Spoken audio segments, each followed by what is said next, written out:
Okay, we're going to come to order. Today is the Wednesday, October 15th, regular meeting of the Glendale Planning Commission. Could I have roll call, please? Commissioner Sheets. Here. Commissioner Torgerson. Here. Commissioner Lee. Commissioner Berman. Here. And Chair Kane. Here. Report regarding posting of agenda, please.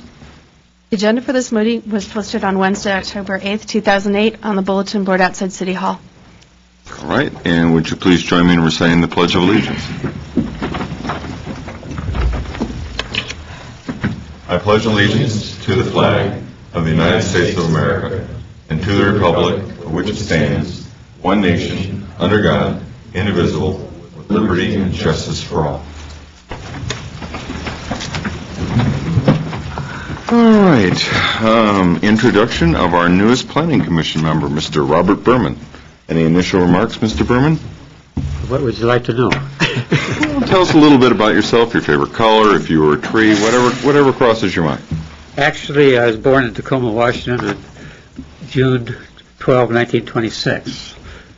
And then I always liked to make model airplanes and things, and then I liked to draw a lot, so I self-taught. The only drawing class I had before third year of college, I got a D-, because I was drawing World War II fighter planes and cars and comic strip characters instead of what I was supposed to be drawing. But anyway, later on I took music, and I took half engineering and other courses, and I took pre-med, the first year pre-med for mother, and I was drafted in the Army in the Philippine Islands as a combat medic. And when I came back, I took another year of music, and then I took 5 years architecture at University of Washington. And it was a great experience, because at that time, most of the teachers were taken from the Bauhaus and different places from different universities had escaped from Germany. And so I have mostly training in that type of training. And I liked the city planning. I got an A in it in school, and they wanted me to change majors, but I didn't like all that book work. And so I moved to Glendale. I joined the AIA. You have to wait 10 years in order to get to that. And the same evening I joined the AIA, got an honor award for the best office building in the state of Washington. And now it's become a national landmark for Miesian modernism. And I'll show you pictures later sometime. But anyway, I moved down here in 1957. I got the job to do a church in the Hollywood Freeway interchange, which if you buy the newest guide to L.A., they have 4 landmarks, Disneyland, whatever. So they call mine the perfect landmark for Los Angeles. So if you get the wallpaper guide to Los Angeles, you'll find it in there. And that's on the Hollywood Freeway interchange. And then I did one here on Vallejo Drive off-ramp, and the United Armenian Congregational Church between Barham and Lancashire on the Hollywood Freeway. I've had about 122 churches for clients, so I'm the world's oldest saint for surviving the board meetings. And I've done 26 schools and about 85 husband homes and 6 general hospitals. And so I think I have a little bit of experience. I was building commissioner in Glendale at one time, and I know that if I did a nice house. There's been magazines and things, but I wouldn't have been able to have it if they had a design review board today. But I won't go into that. But anyway, I like to keep busy, and I saw the opening, so I took a chance at it, and I hope I'll learn a lot here. Thank you. Well, welcome. There is, from experience, I can say that there is a special route to heaven for any architects that have had to design churches and dealt with the committees. So, congratulations. I was told the hottest part of hell was reserved for them. That's very good. Well, welcome. Thank you. We look forward to your participation. Approval of minutes from September 3rd. Any comments or corrections to be made? I move the minutes be accepted as submitted. This leaves me to second that motion. Motion, support, call roll for approval of minutes, please. Commissioner Sheets. Aye. Commissioner Torgerson. Aye. Commissioner Berman. Aye. And Chair Kane. Aye. On a vote of 4-0, the minutes have been approved. Okay. Yeah. I'm sorry. I think Mr. Berman's vote should be abstention. Well, I wondered. I wasn't going to push it, but yeah, let's revisit that. Since you weren't a participant, I guess officially our legal counsel says you abstained. So we'll make that 3-0 with 1 abstention. But I guarantee you later in the evening you'll be able to vote and it'll count. Okay. We've had approval of minutes. I have no cards on oral communications. So I guess we'll proceed by going into agenda item 8A. It's old business. It's the zoning code amendment, case number PZON 2008-003, related to use variances, which was continued from July 16th. The location is throughout the city of Glendale, and this is a public hearing on the proposed zoning code amendment related to use variances. The applicant is the city of Glendale. Staff is staff is represented by Wolfgang Kraus, and it's a recommendation to make an approval to City Council. Mr. Kraus? Chairman Kane, members of the Planning Commission, as indicated, this is a continuation of the public hearing on the proposed code amendment to eliminate the use variance process from the code.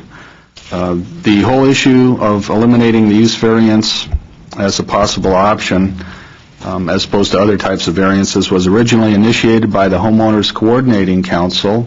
We've got some preliminary direction from the City Council, a couple of different options, and they initiated in a formal manner the process of the code amendment, and we came to you in July, and we made a presentation, there was discussion, there was some public input, and the Planning Commission continued it to today, hopefully to get some additional input from interested parties. Let me just briefly introduce the topic. I won't go through the whole thing again, and I will then ask if there are any questions, anything that any of the commissioners want me to highlight. But basically, this is a code amendment to eliminate use variances. Use variances are one variety of variances which are deviation from code standards, and this would involve land uses. The different methods, different situations that we've used use variances in the past are mentioned in the staff report, so I won't go into those again. We discussed some different options last time. The draft ordinance is but one option that you have.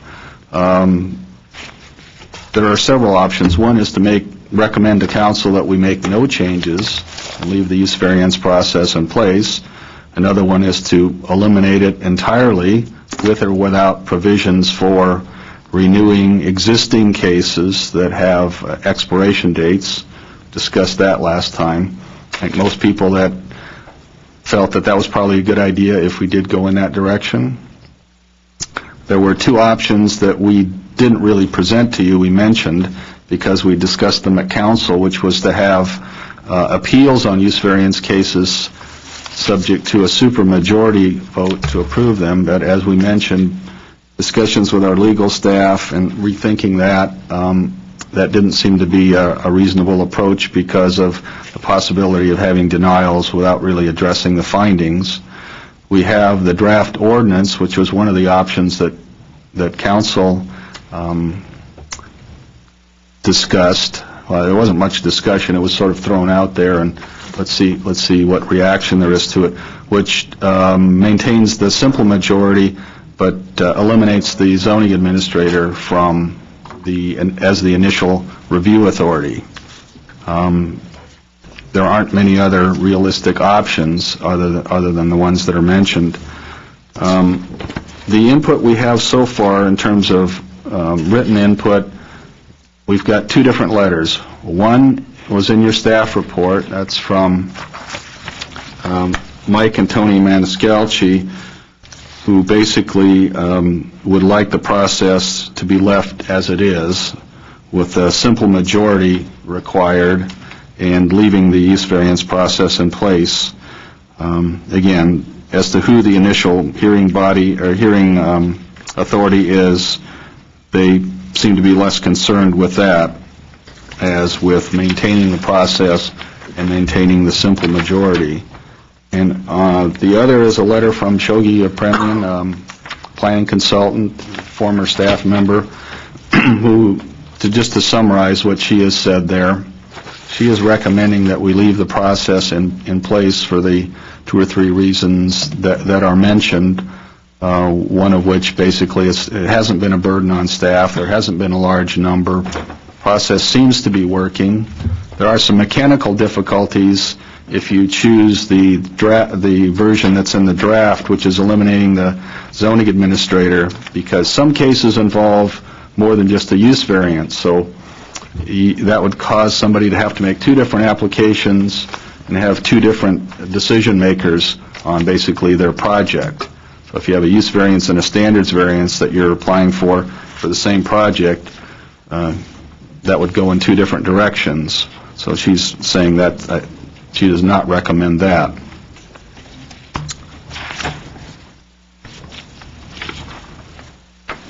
So that pretty much highlights her proposal, and which is, again, leave the current law in place as is. That would be her recommendation. We have at least one other person in the audience who I think is going to be addressing this topic. I don't know if there are any more in the audience or who are coming.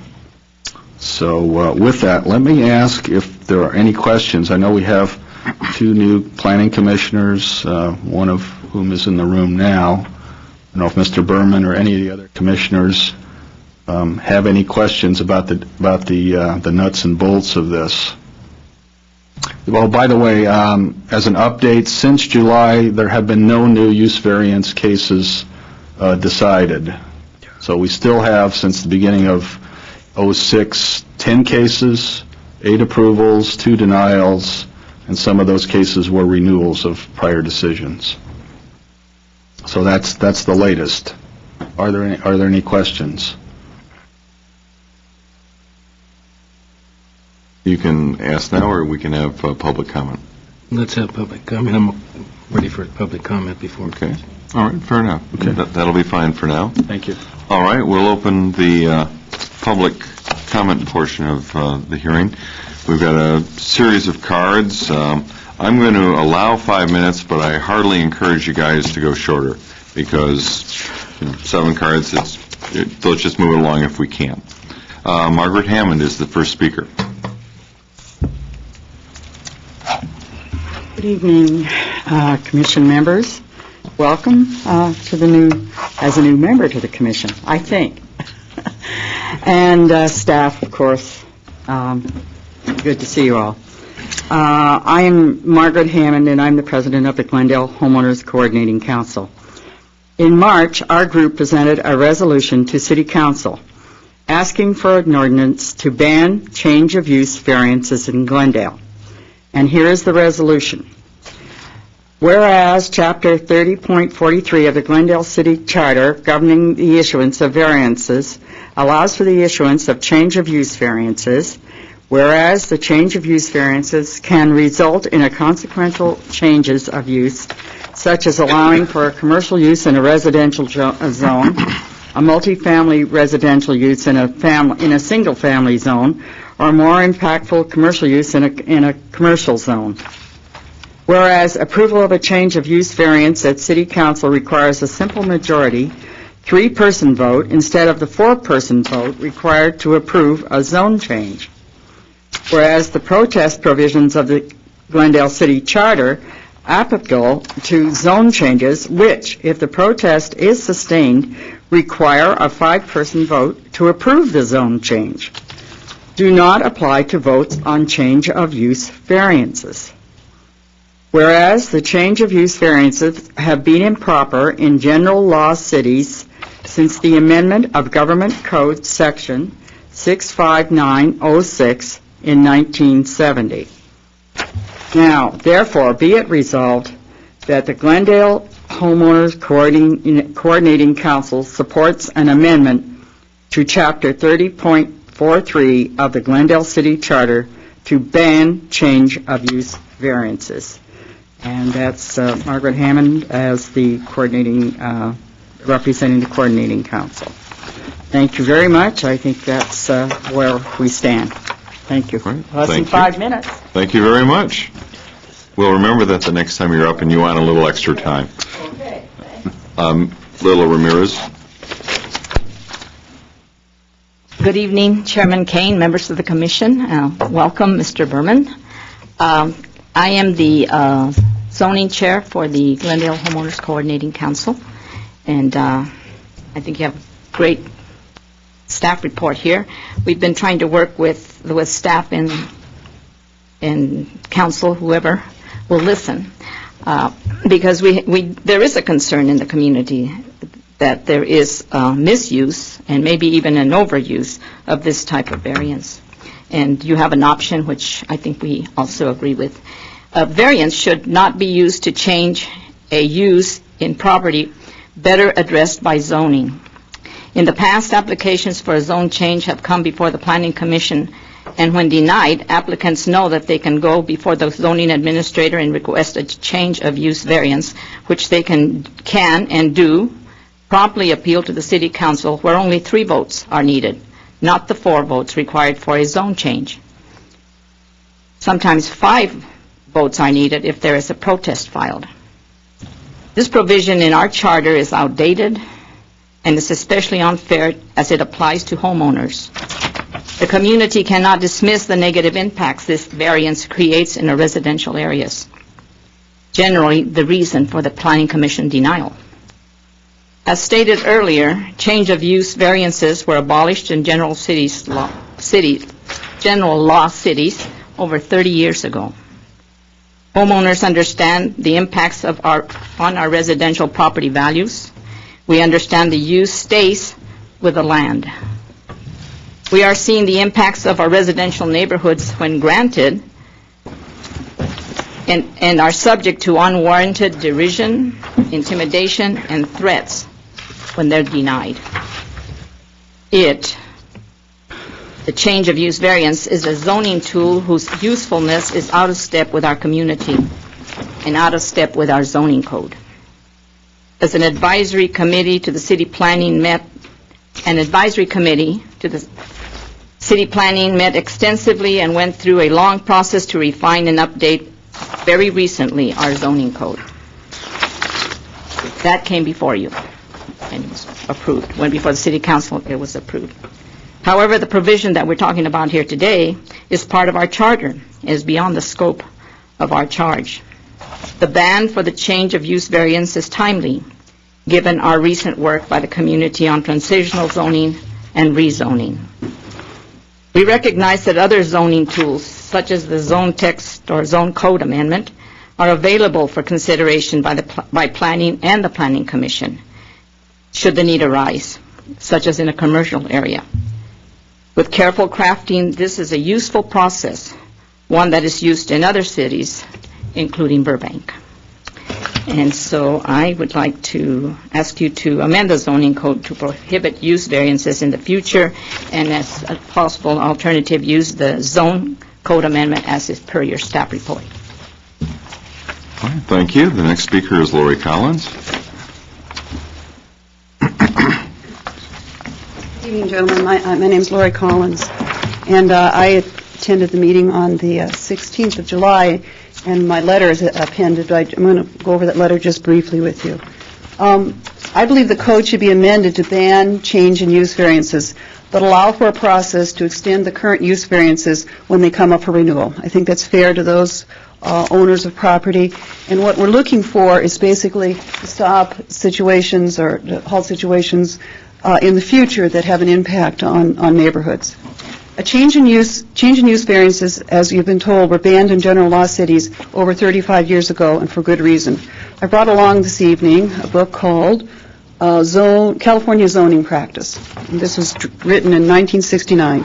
And it says, variances are typically granted to give relief from yard height and similar requirements. The grant of use variance permitting, for example, a commercial use in a residential zone is more consequential. Planners have often been opposed to use variances. The rationale is that such a consequential change should be accompanied by an amendment. And I note on your agenda tonight, there is an amendment to the zoning code that you'll be considering, and I think that's the proper procedure when you're addressing a change in use. The grant of a use variance can result in the same impacts on a residential neighborhood as an amendment to the zoning code, but without the procedural protections required to adopt an amendment to the zoning code. The neighbors who oppose a use variance application face a 3-person, not a 4-person vote, and cannot file a protest to require a 5-person vote. The grant of a change in use variance can also result in de facto spot zoning, but because a challenge based on spot zoning is not viable. I've spoken to the city attorney about this, and a change in or a variance is not zoning. So you could put this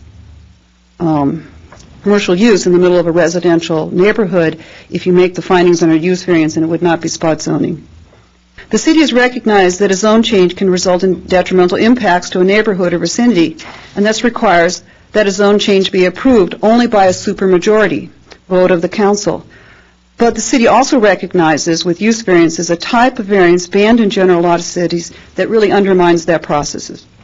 Before you, attached to your staff report, you have an application for a change in use variance approved by the city for a 3-story community center to be constructed in a residential neighborhood. The findings for the grant of the variance were obviously tailored to the result apparently desired by the city, namely that a community center be built. The grant of that variance not only set a precedent in that neighborhood, but maybe citywide for the construction of community centers in residential neighborhoods. And again, attached to your staff report is a letter I submitted on July 16th. The first finding that the ZA made in that case, the finding that she's supposed to make is that the strict application of the provisions of such an ordinance will result in practical difficulties or unnecessary hardship inconsistent with the general purposes and intent of the ordinance. So in order to basically find that this use variance was legal, she made the following finding. The finding in the decision is that the proposed new community use center would be unduly restricted from achieving its goal of meeting the needs of such use and structure if the code limitations were strictly enforced. She basically, I don't know how you can, anyways, I'm speechless. When I read this, I was speechless. She also points out in the report that there are no other similar uses. It isn't a situation where you had a mixed neighborhood where there were other types of uses, 3-story commercial buildings. This was a residential use. And in fact, the staff report says that the facility would be unique to the area. Finally, the city's position that's been described to me is the process has not been abused. And I don't know if that's true or not, but I can tell you that I don't know how the city could argue differently given that it has been responsible for granting variances attached to the staff report. It has also been the position of the city that variances are required to deal with certain problems with the current code. A general law city would use an amendment to the zoning code as the solution. Finally, it is the position of the city that the findings required to deny an application for a change of use variance could not be made if 4 votes are required to approve. That argument is one more reason to ban use variances. Thank you very much. Thank you, Ms. Collins. Before we have the next speaker, just for the record, we'll note that Mr. Lee joined us prior to Ms. Collins' comments.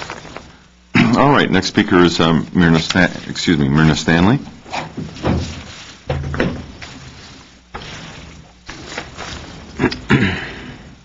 Good afternoon, Chairman Kane and Commissioners. My name is Myrna Stanley, and I'm addressing you on behalf of the Verdugo Woodlands West Homeowners Association, who discussed this subject and voted on it. The vote was to ban use variances. We have a huge issue that we have a very short 1 block of commercial in the Woodlands, and we would never want to go through what the neighbors did on Glen Oaks. I mean, some people say the process worked, but look what happened. I mean, you had neighbors against other neighbors, you had the planning commission staff, the city council, newspaper. Never want to go through that again. Thank you very much. In a former life, I worked in a planning department, and it was a general law city, I will admit that. and we dealt with many other cities throughout California and throughout the United States. Never heard of a use variance, doesn't mean they're not there, but our experience is that variances are more appropriately geared to standards rather than to uses. So we'd appreciate, I know it's not one of the options, but if you could relay that to the City Council that we did vote to ban use variances, and that the people or the businesses who have approved use variances, that they be allowed to be grandfathered in, and that those requests could be administered by the zoning administrator. Thank you. One question. Please, a question for the speaker. Did you have a document as far as that resolution from your homeowners association? No, we didn't issue a resolution, but what we did talk about also is that if a use is so compatible with wherever it wants to establish, then the appropriate venue, I would think, would be to request a zoning code amendment and get that included in the list of approved uses, and then there is no problem. Thank you. Thank you. All right, next speaker card is Robert Getz. Good evening, Chairman, members of the Commission. My name is Bob Getz, and I'm a resident of Northwest Glendale. The four ladies who preceded me to the rostrum today, I think, made some very persuasive arguments as to why these change of use variances should no longer be allowed here in Glendale, at least the granting of new change of use variances. I suspect that most people don't have any real problems with the existing change of use variances that have been in effect for some time, as long as they're continuing to meet the conditions that were leveled at the time they were issued. Now, what I'd like to do, just take a moment or two to underscore why citizens like myself are concerned about these change of use variances. Many of us view these change of use variances in effect as change of zoning. They really, in fact, zoning changes.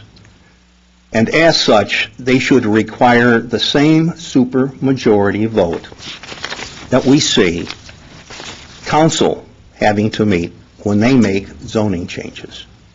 To us in the community, there is a basic lack of rationale for allowing these, in effect, zoning changes to go forth with just the 3-vote majority.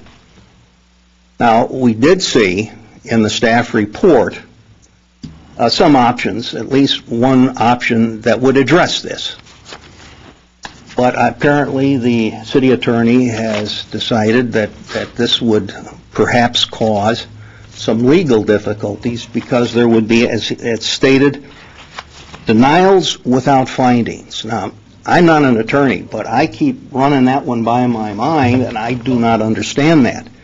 If, for example, under one of the options where the Planning Commission was the granting body on a majority, supermajority of 4 votes, if you, in deciding on a change of use variance, made your decision based not on just a denial of the project or a granting of the project, but rather you are making your decision based on either you agree that they meet their 4 findings or they did not meet their 4 findings. And if you made that decision, then there would be no denial of findings. And I cannot understand where that would create a legal problem.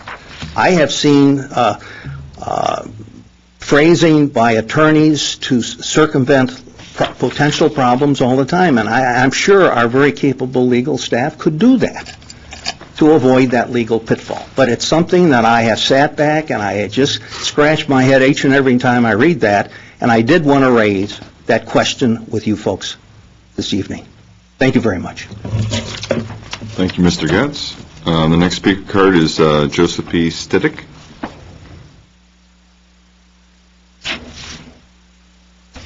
Chairman Kane and Commission members. The name is Joseph Stiddick. I'm a property owner. I'm a commercial investment real estate broker in Glendale and have been for over 25 years. I've been actively involved in representing both owners and users of commercial and investment real estate, and have on a number of occasions had to deal with the use and occupancy issues, variances, and conditional use permits.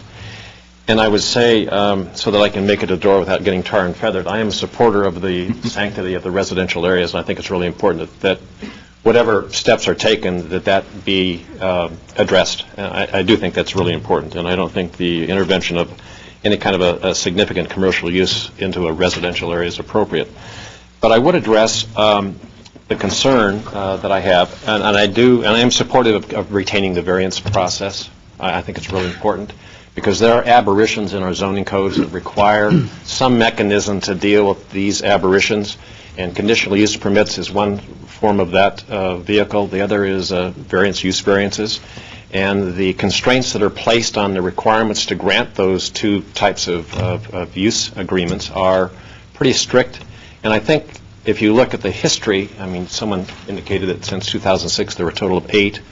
That doesn't seem to me to be an abuse of that particular system. Something may have stuck through the cracks over time, but it's clearly not an abuse of the system. And I think it serves its purpose, and I would recommend that you retain that. Just as one example, I'd like to point out an aberration in zoning which creates the need for someone to have a relief, either a tenant or the owner of a property. And I would direct your attention to the South Branch Specific Plan, where we have commercial auto specialty zoning. And one would look at that and say, oh, that's okay, commercial auto zoning, we ought to be able to do anything that's related to commercial auto uses down there. Well, the reality is, when you go through and look at the uses that are incorporated into the code, there's a broad umbrella that requires most of these uses to be underneath the platform or roof of a dealership. So basically, what has happened is you have exclusionary zoning impacting the small commercial property owners in that area, because they don't meet this litmus test of being a dealership where they can do these types of activities, which would sound at the outset, commercial auto specialty, that's what you'd want there, and that's why you wanted them, those types of operations to go into that area. But some of the uses which are allowed under the code are daycare centers, hardware stores, jewelry stores, personal service, repair and maintenance of consumer goods, restaurants, both with limited seating and with full service. And I think that, and I feel, and I know by experience, that allowing an applicant or a property owner to use the vehicle of a conditional use permit or use variance to solve those aberrations that occur, that's a viable vehicle to allow that to occur. And whether it's 3 votes or 4 votes, I don't think, in my mind, that's not the critical element. But to retain that ability for a property owner to seek relief where those kinds of issues come up, I don't think you can eliminate them. Thank you. Question. Thank you. Question?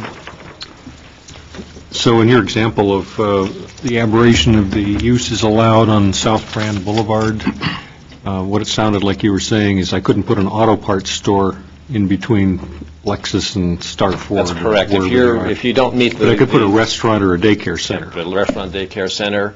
You couldn't even put an auto, you couldn't even put a tire store. A muffler shop or something. Yeah, a tire store. Well, there is a tire store up. I know, but that was an existing use. We have a particular building on Brand that we were approached by a national chain of rim and auto and tire retailing that wanted to go in, and the facility is compatible with the design. The design of the facility is compatible with their use, but was not allowed. So I think, that's the flip side of what's being expressed here, is that there does need to be this mechanism retained to allow the city to reasonably deal with those types of situations rather than just eliminating it completely. So in your example there, where the national chain wanted to come in and it wasn't allowed, was a use variance applied for, or did they just look at the code and go, forget it? Well, we looked at the applicable uses that were allowed and looked at the variance process and the length of time that it took to get there, and they said, we need to go on. We want to open a store in this area, and they went on to another area. As a matter of fact, they left Glendale. They went to Burbank. Any other questions? No, thank you. Thank you, sir. Thank you, sir. And next speaker card is Susan Roberts.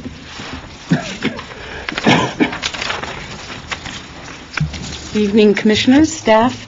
My name is Susan Robertson. I live in Glendale, and I'm here to urge the Planning Commission to do away with the use variance. This is basically allowing one person, the zoning administrator, to grant a zone change.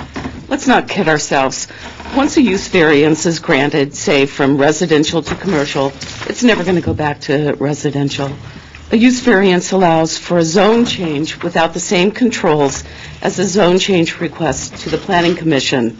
There's less notification, there's no staff report, there's only one person deliberating and making a decision. Savvy consultants are going for variances instead of zone changes. Heaven forfend that we ever get a zoning administrator that felt obligated to grant every variance that crosses the desk. As Councilman Member Yusefian pointed out, the southern portion of Glendale Avenue was once zoned single family. Through the years, use variances were granted one after another until finally the whole area was rezoned commercial. In this staff report, I don't quite understand why having a supermajority of 4 votes by the Planning Commission was deemed unworkable. If a case is denied, the Planning Commission could supply the justification for the denial based on the 4 findings of facts.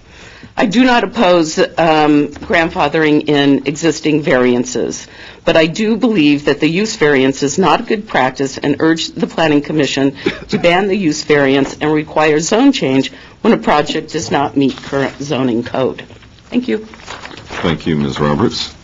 All right, I have no other speaker cards, so we'll close the public comment portion and return to the dais for a moment. Do you have any remarks on any of the speakers' comments at this time, Mr. Kraus? Or? No, I think these positions are consistent with what we've heard in the past. I do want to clarify the supermajority problem. I'll repeat what we said last time. This is only going to occur on an appeal where the commission as the appeal body or the city council as the appeal body hearing an appeal from a prior approval also votes, let's say 3-2 in favor of granting the variance. If you're required to have a supermajority, that wouldn't be an approval. Since you can't force people to vote for something they don't believe in, you will never get a majority to vote on negative findings. So that's the problem. It's only in that situation. If you vote 4-1 or 5-0 in favor, no problem. If you vote 3-2, 4-1, or 5-0 in favor of denial, no problem. It's only on the assuming they're all 5 members here, it's only when you're voting 3-2, you reach that impasse, and that's it. Nobody's going to change their mind. 3 people think all 4 findings can be made. The other 2 think not all 4 findings can be made. So that's when you have you can write the code that way to make that a de facto denial. As I said before, that's not a problem. The problem then is you have a negative decision without really addressing the findings. That's the problem. Only in that one voting situation, which you will not be able to avoid.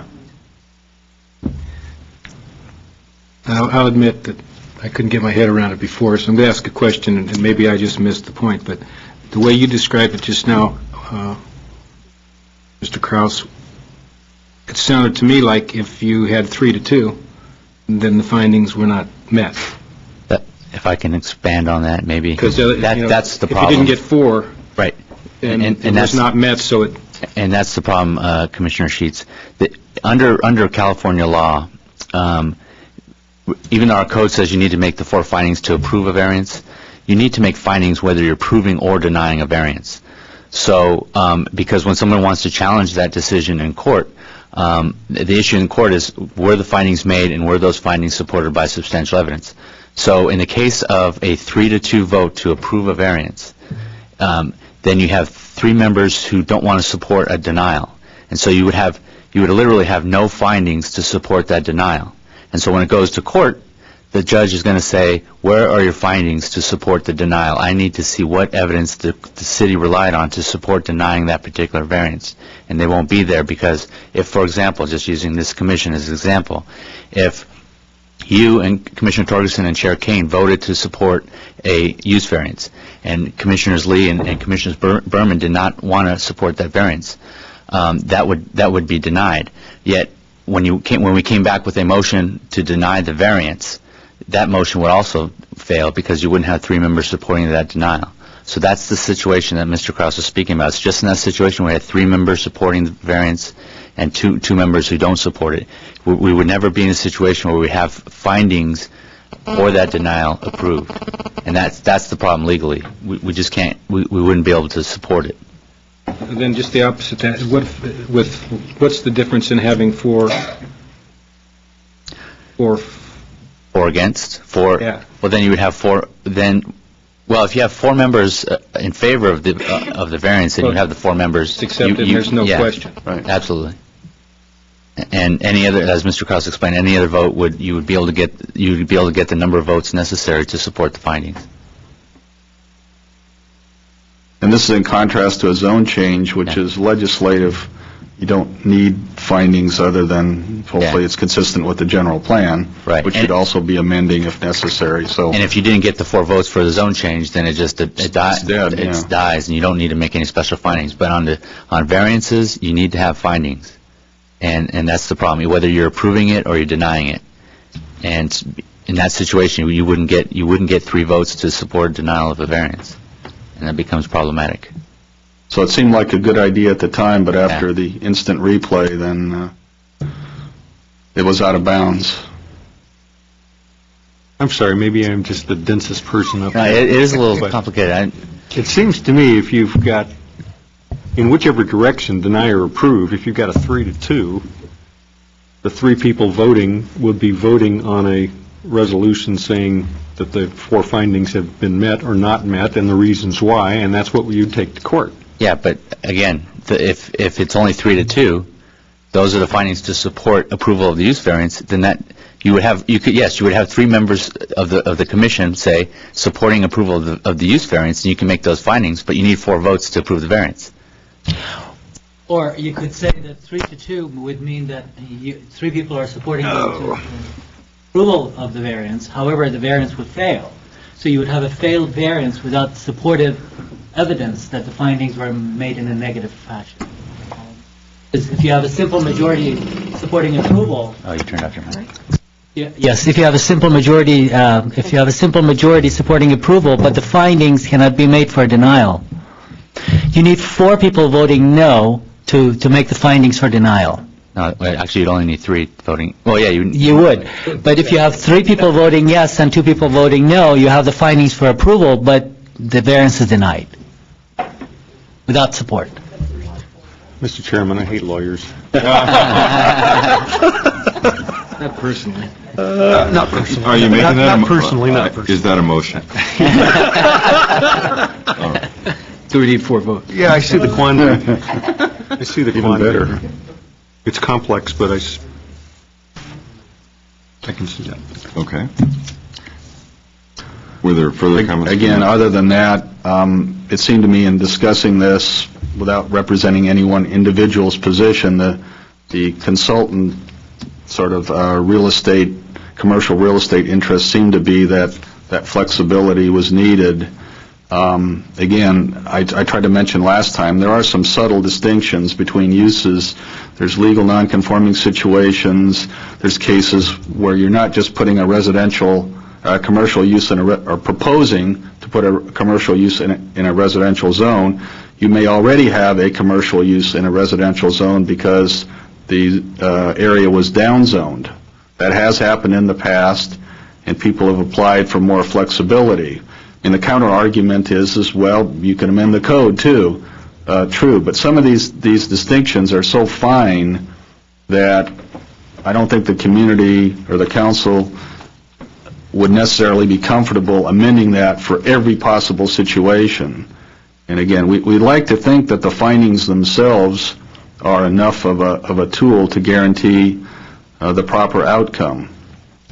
All right, thank you. Before commissioners start our conversation, for the benefit of the public, the draft ordinance we have in front of us, and also to provide some focus for us, is very quickly just, again, note what the changes are in this draft ordinance. And then as we deliberate, we can tack off those, we can drop things, we can change things. But let's just make sure we're all really clear on what the starting point is of this revised ordinance. That ordinance represents one of the three options that council said to run with, take it to Planning Commission, that came out of our preliminary study session after the initial presentation by the Homeowners Coordinating Council. So we've eliminated two of them because they involve a supermajority. That only left this one. That's the only reason you have that, is it was an option that was already discussed. That draft ordinance, that option, the only change is you're eliminating the zoning administrator from the process. The initial hearing body, a review authority, would be this Planning Commission. Simple majority required, appeal to the City Council, simple majority. Everything's the same except you would be the initial hearing body. Again, no problem with that other than from a legal standpoint, mechanically, as Shogi pointed out in her letter, you could have projects that will apply for more than one type of variance and possibly even a conditional use permit. So you're going to have two different bodies making decision on the same project. Mr. Chair? But they're decisions of different issues. They could be related. Well, we have that now, whether it's a design or whether it's a use variance or whatever. There is a synergy of. I'm not saying it's impossible. I'm just saying permit. it's different. It's perhaps clumsy for certain situations. Oh, far be it from us to have city government be clumsy. Mr. Hagani? I just wanted to say that as a way of giving us the opportunity to avoid being clumsy, if you were to consider that option, we would recommend that you recommend to the City Council to give staff the authority to bundle such permits together and kick them back to you. If there is a use variance accompanied by other discretionary permit that would require, say, ZA hearing, you give us the authority to package them together and bring them directly to you and bypass the zoning administrator. Because sometimes you cannot make the decisions on the other aspects without first assessing whether or not the use variance has been approved. I have one other question for staff, and this may telegraph where we'll go later. Is it possible to have this ordinance apply only to Pacific zones? Or, in other words, sure.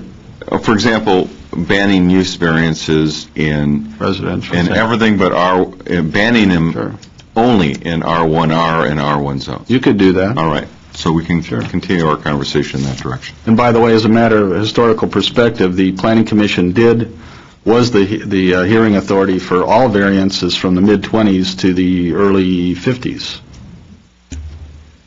Good old days. The good old days, yeah. Mr. Berman could tell us about that, apparently. Along with a whole bunch of other. The rest of us are not going to admit to it. So. When I was young, it was a paradise for a young person in the early 30s because there were no building permits or anything.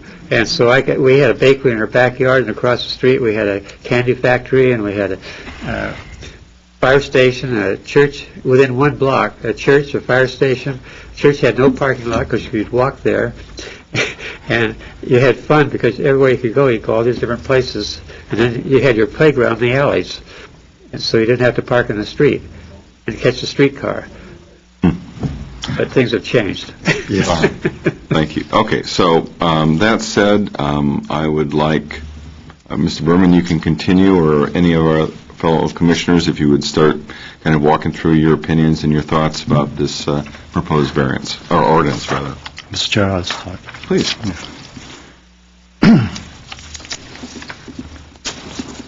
In order for us to consider banning these use variances,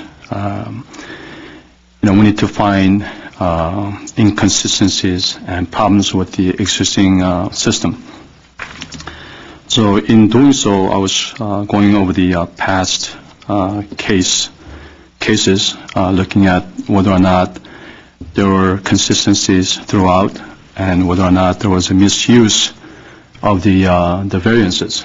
And what I found is that maybe giving that authority to one person, ZA, to make decisions, in my opinion, might have been a bit overwhelming, because one good example is that I saw in the past cases, this was it happened to be in the report, the massage places.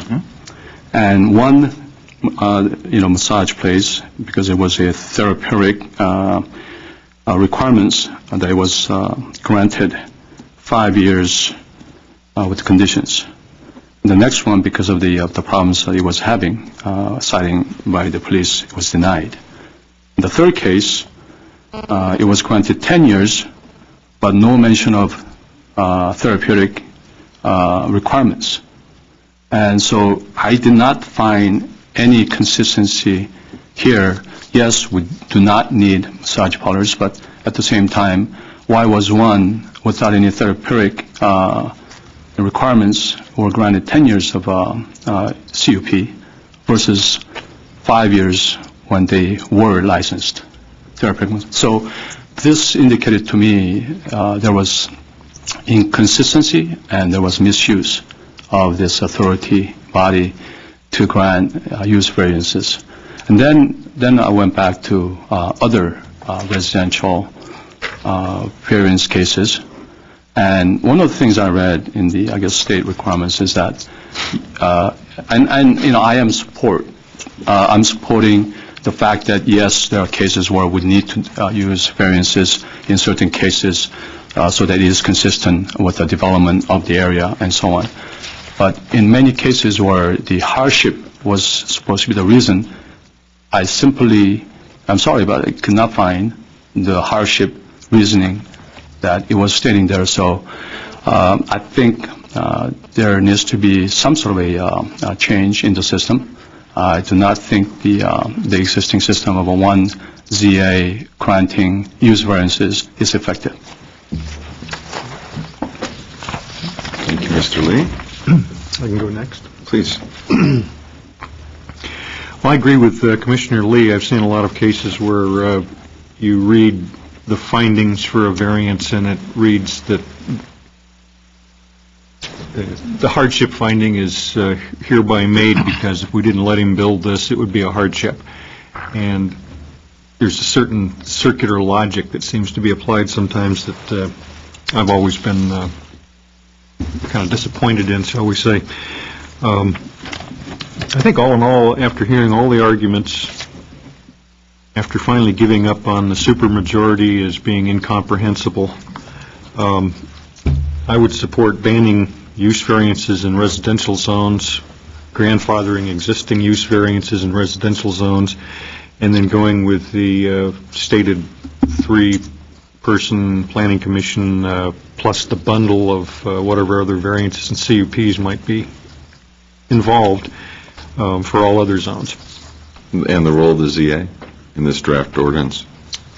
If it involves a use variance, which is tantamount to a zoning change, and I think requires more protection to the public, requires more protection than just a single person voting on it, the zoning administrator's out of the picture.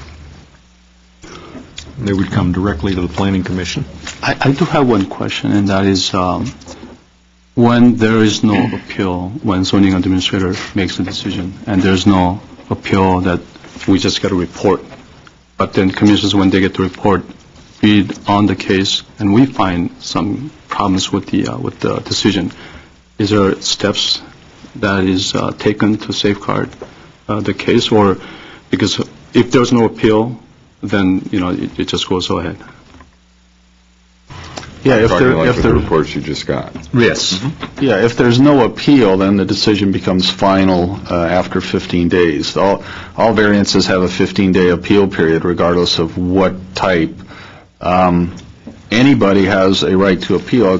Council, for example, we slightly modified the code a while ago so that even the city council members, if they saw a decision that they wanted brought up for whatever reason, maybe they agreed with the decision but thought it needed more airing, or maybe they disagreed with the decision, then they have a right to file an appeal and still not be conflicted out. So I don't know whether that really, the spirit of that applies to this board. Again, right now, you are you're the first appeal level, so it wouldn't really be appropriate for you to file an appeal. Right. So what I saw in the report that I had some problems with, it was after the fact. It was after the 15 days that I was given this report to review. So, like you said, probably it's a conflict of interest for me to file an appeal. But, for me to review something and then, my hands are tied as far as just getting the report because there's no appeal from the public. Then, I think also that's a little hole that I think we might have that we have to deal with. Well, let me tell you who the notice goes to. First of all, we've got the 500-foot radius property owners for any kind of variance case. We have notice in the newspaper, and we have a slightly larger 2x3 sign posted on the subject property.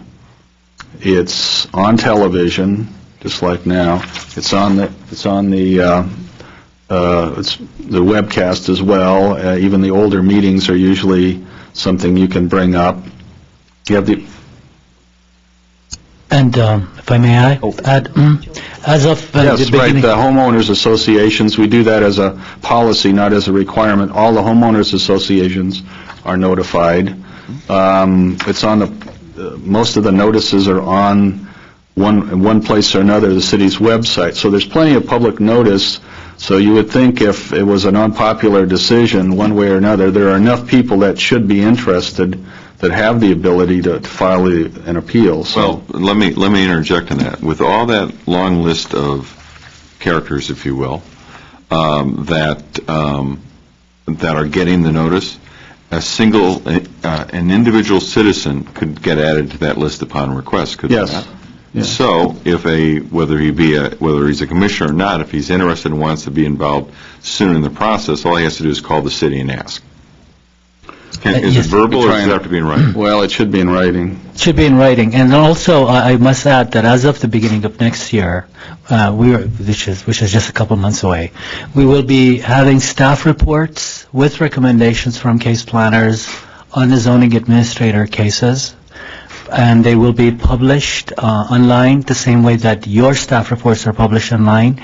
And the case planners will be giving a presentation of their analysis and their recommendation at the date of the zoning administrator hearing as well. Great, thank you. A little bit off path, but still very important. Mr. Ferguson, did you complete your weigh-in, if you will? I think you did because I asked you how you felt about the ZA. And I told you, I think. My summary was that I was trying to understand this ordinance. I'm not sure this quite does it, but it was my idea was to ban use variances in residential zones with grandfathering of existing projects, and then for any other use variances in other zones, it would go directly to the Planning Commission because it's tantamount to a zone change. Mm-hmm. Use variance, and the public needs more protection than just a single zoning administrator decision. Okay. So you're saying that to eliminate the CA in the process. Yeah. Right. With the bundling idea that Mr. Nagani had... And I'll come back to you after we hear from other commissioners just to make sure what your thoughts were on that. Yes. As a straw poll. Right. All right. My far left or my far right? Very good. Either way. Let's let the old timer go. Old-timer. Meaning the old time member. Been here 2 months. There you go. Seniority. That's it. Well, I've struggled with this. I have been leaning one way based on just past experience and what my understanding is of the use variances, and I have to admit over the last couple months I've heard a lot more about use variances than I ever thought I would. But having said that, that's a good thing. I came in tonight needing to be convinced that we need use variances. I heard things in our last meeting like, what's the difference between a variance and a use variance? And if I remember correctly, the comment was, there's really no difference except the cost. And so that my question then was, why do we need both? And then the other comment, one of the other comments stated that You can also do zone changes and/or amendments, zone amendments, which are existing options. Burbank and Pasadena and Santa Monica and Torrance are charter cities, and they don't allow use variances, and they seem to be existing pretty well.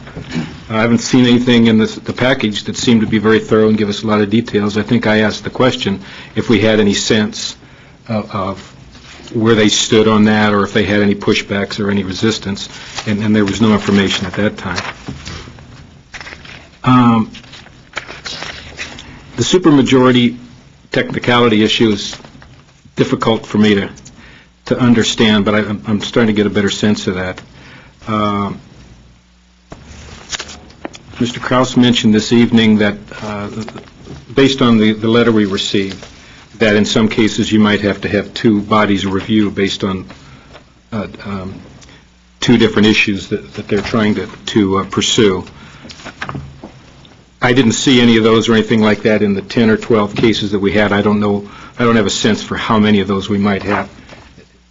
Are there any that have happened in the recent past that you're aware of? No, I don't think so. Okay. There have been, though. Okay. But if we get rid of use variances, those options would still be there. Well, let me. I should correct that. There was probably one that was just before the 06 cutoff point. We had the most recent one that would have involved that would have been a hospital-related parking structure in a multifamily zone that I'm sure did not meet some of the landscaping, lot coverage. So yeah, okay, there was at least one recent one. Okay. And that would have been for a parking structure. Okay. So it does happen. The one main thing that has to be involved no matter what we do, and I think everybody's concurred on that, is that the grandfathering, should we not have use variance, the grandfathering is an important component of whichever way we go.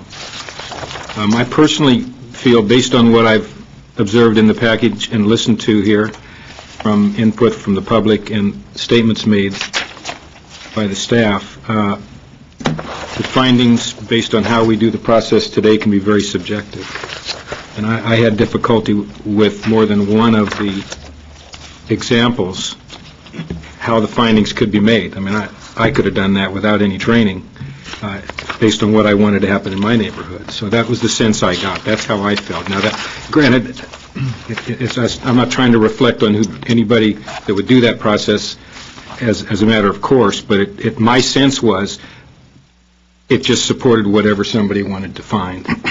So, and that kind of goes back to an item that Commissioner Lee stated as far as how the findings are presented and what the outcome is. For me, hard work went into zoning codes.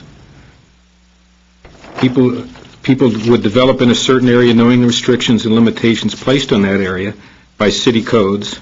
I feel they should think about what they're doing and what the future holds and the impacts before starting the project there.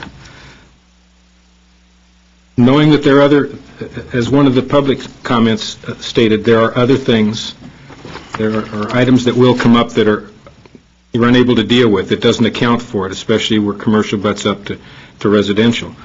But if you didn't have a use variance, you'd have another option.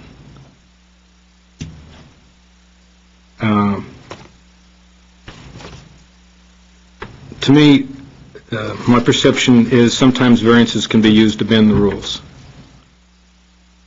At times can seem like they are pushing the boundaries and weakening or diluting the zoning codes. And another thing that troubles me, I don't know of any better way to do it, but the only way to monitor or police a variance, a use variance, is when the public has to lodge a complaint. At which time it can be very difficult to make changes in something that is already in place. And then there's the potential to politicize the issue. Also can lead, it would seem to me that would lead to, if I have one, then somebody else would want another, and somebody else would want another.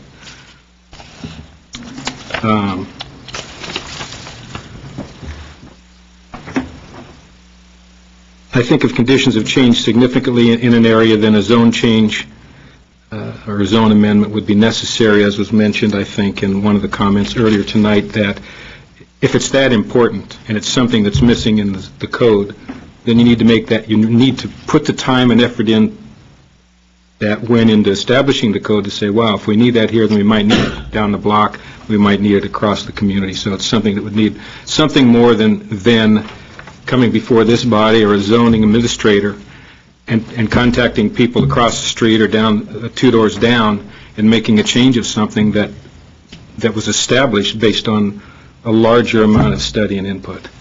So and I'll sum that up with I have a sense tonight in listening to the input from the public that it's a polarized issue, maybe like residential, commercial, and I really don't feel that way because there are options.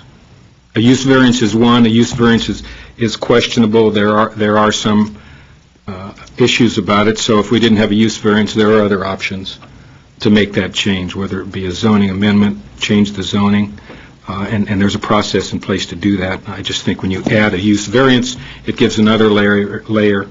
It gives another opportunity to maybe try to skirt the real issues or the real codes. So that's kind of where I stand. All right. Thank you, Mr. Sheets. Please. Mr. Kraus, how long does it take to get a zone change through the system in the supermajority in the council? Well, usually it takes several months because, well, you may or may not have environmental review. There's a good chance that if it's Let me rephrase my question. So it'll take longer than a use variance, if that's the question you're asking. That's all I was going to point out. Mr. Stiddick pointed out the fact that some large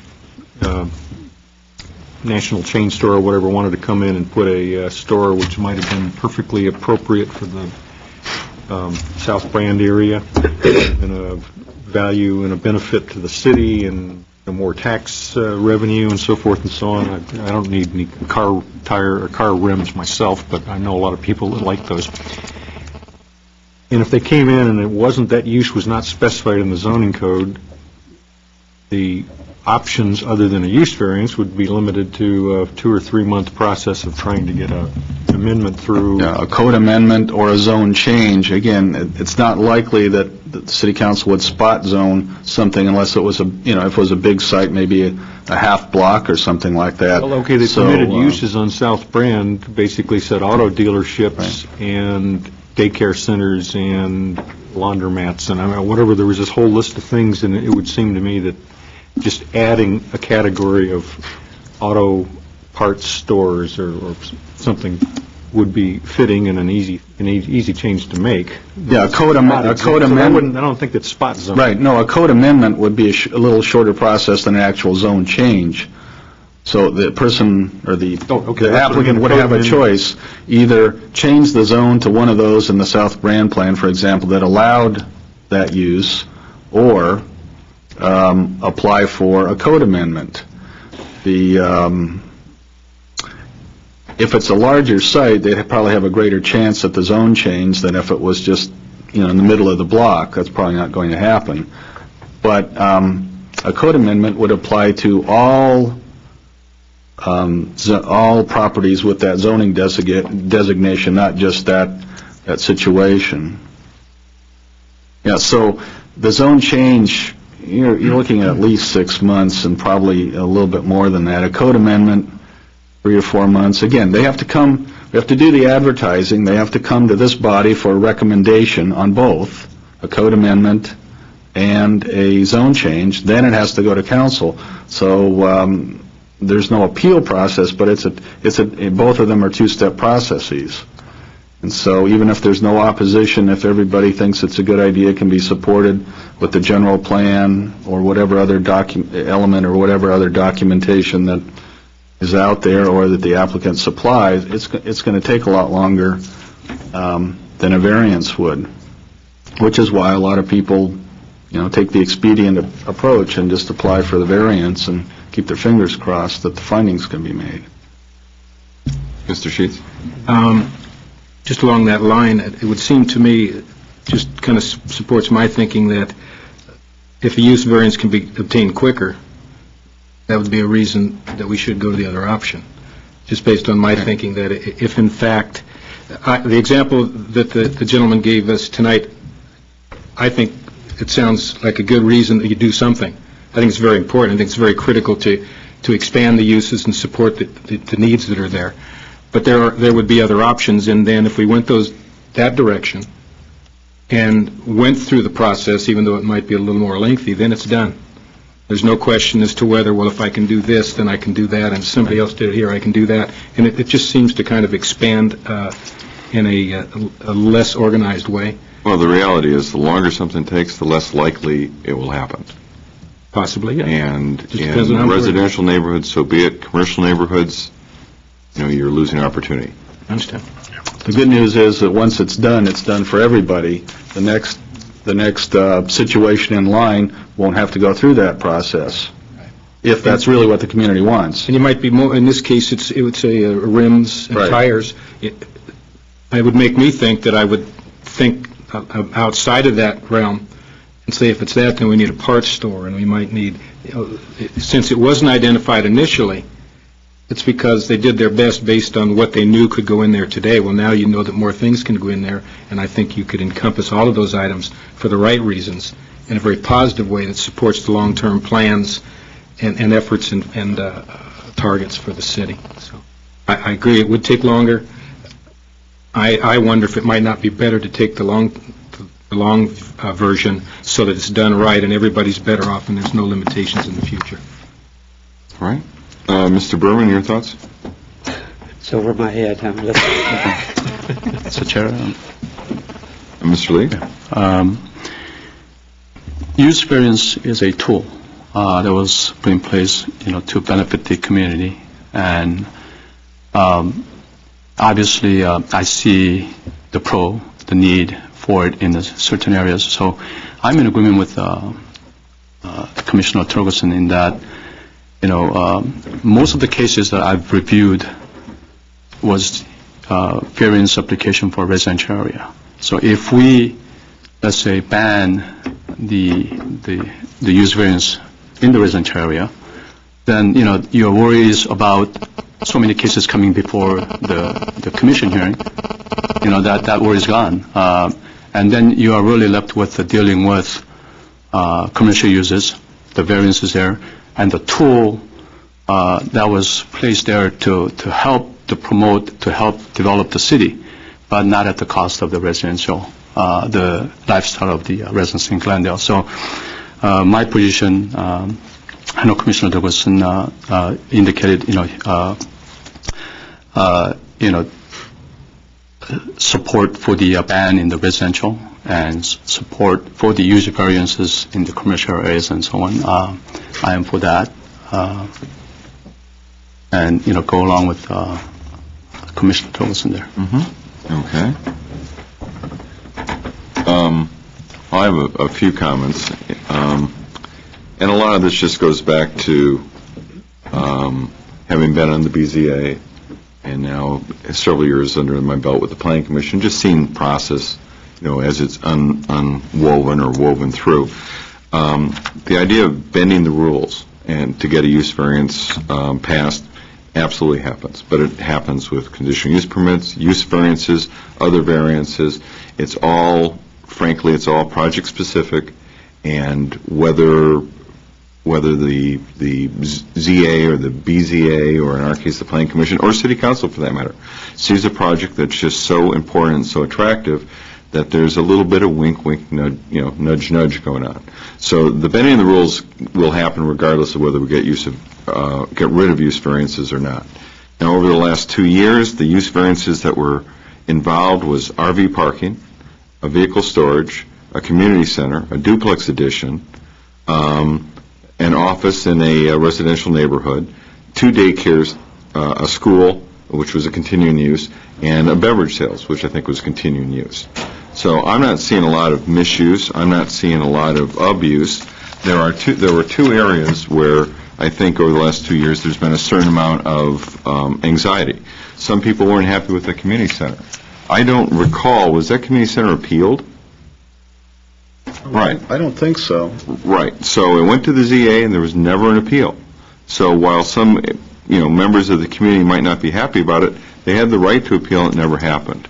Now, the other one that was very contentious and was just horrible and would, certainly affects my opinion of things was 702 Glen Oaks. I mean, that was just ridiculous. The amount of time it took the city to deal with something and the process that we went through, it wasn't fair to the neighbors, it was ungainly, it was everything bad about bureaucracy. But the fact is that they were going for a variance use permit. And first, they tried to come, if I recall, they tried for a overlay zone. Came for a zone change. Right, they came for a zone change, and they were rebuffed, so then they tried the use variance approach. So there's always different ways of trying it. So the problem would have still remained. The problem is you had, frankly, a bad neighbor, and they had a bunch of city people that had to go through the process, right or wrong, and it just took forever. In the meantime, the neighborhood was just twisting in the wind. So I can appreciate why they go, oh my God, the use variance is the evil here. I just don't see it that way. The other thing I see, and I build on the word tool, is the use variance is just a tool. And with any tool, it's how it's used. And I can understand why the Homeowners Coordinating Council is worried about it, that they have a perception that the tool is being misused and abused. But what I'm seeing is not at all, or if it's happening, it's once every couple of years some aberration comes up. And when that aberration comes up, you have the zoning administrator acting on it, you have the community responding and appealing to us if they don't like it, the community responding and appealing to the city council if they don't like it. So a whole series of checks and balances as it relates to this tool. So my personal opinion is there's no reason really to get rid of it. The question is how is it applied and how is it managed.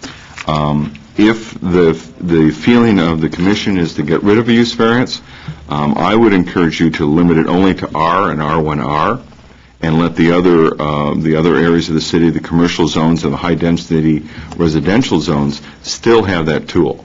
I mean, I can appreciate the idea of wanting to control change and wanting to control what's going on in the neighborhoods, not letting people slide in. I mean, nobody wants to have a rendering plant suddenly show up in the house next door. But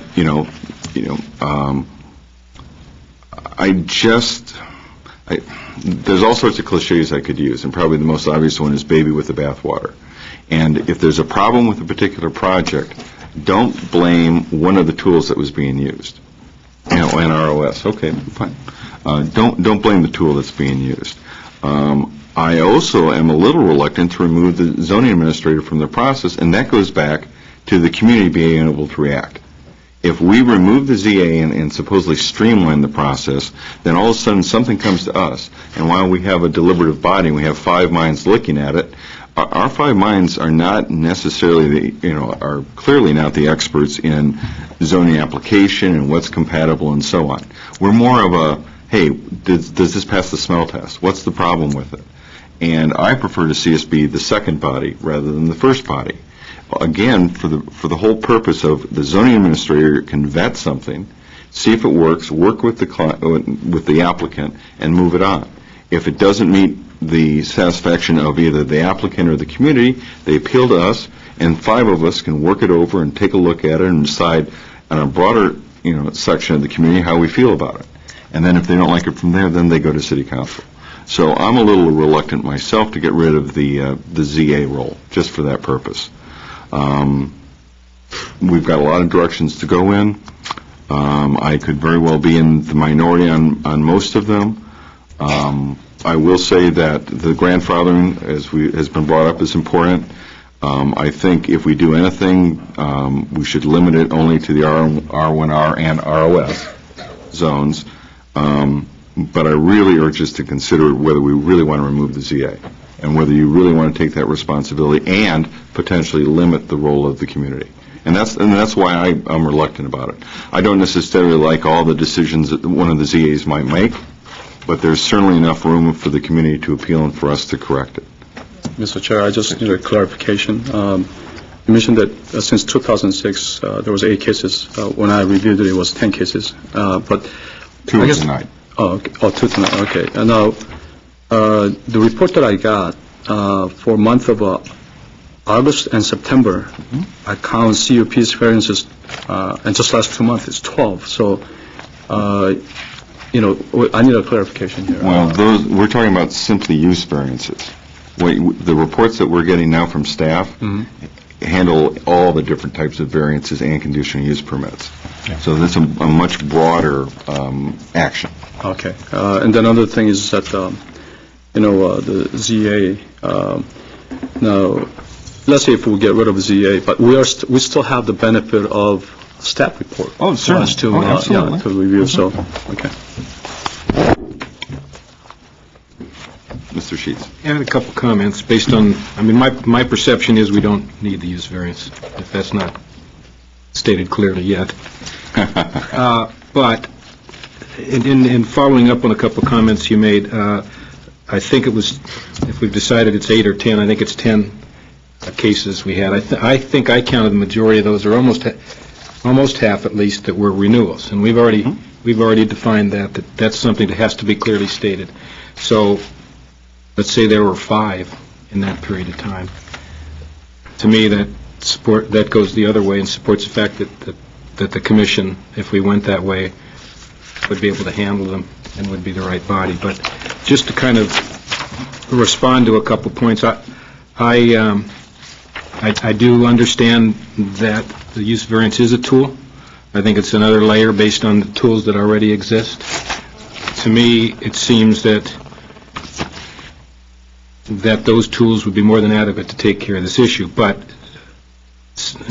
with it looking like that might not be the way we go, then I would think some things that we need to add. Most of these have already been mentioned, but I think the findings need to be clear, objective, and in line with the code. I didn't feel that with the examples we had.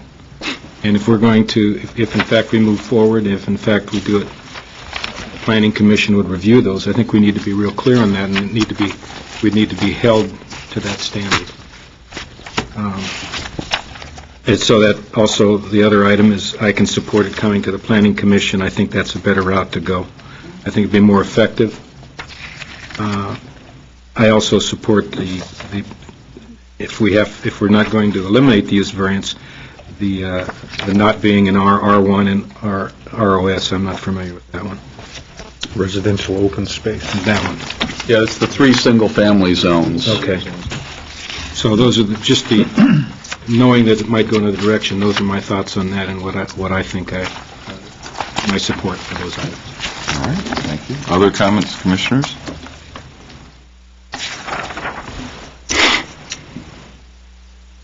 I'm not seeing any at this time, so given that, let's work through the process of creating, either modifying, adding to, or otherwise tweaking the draft ordinance in front of us and work through that process.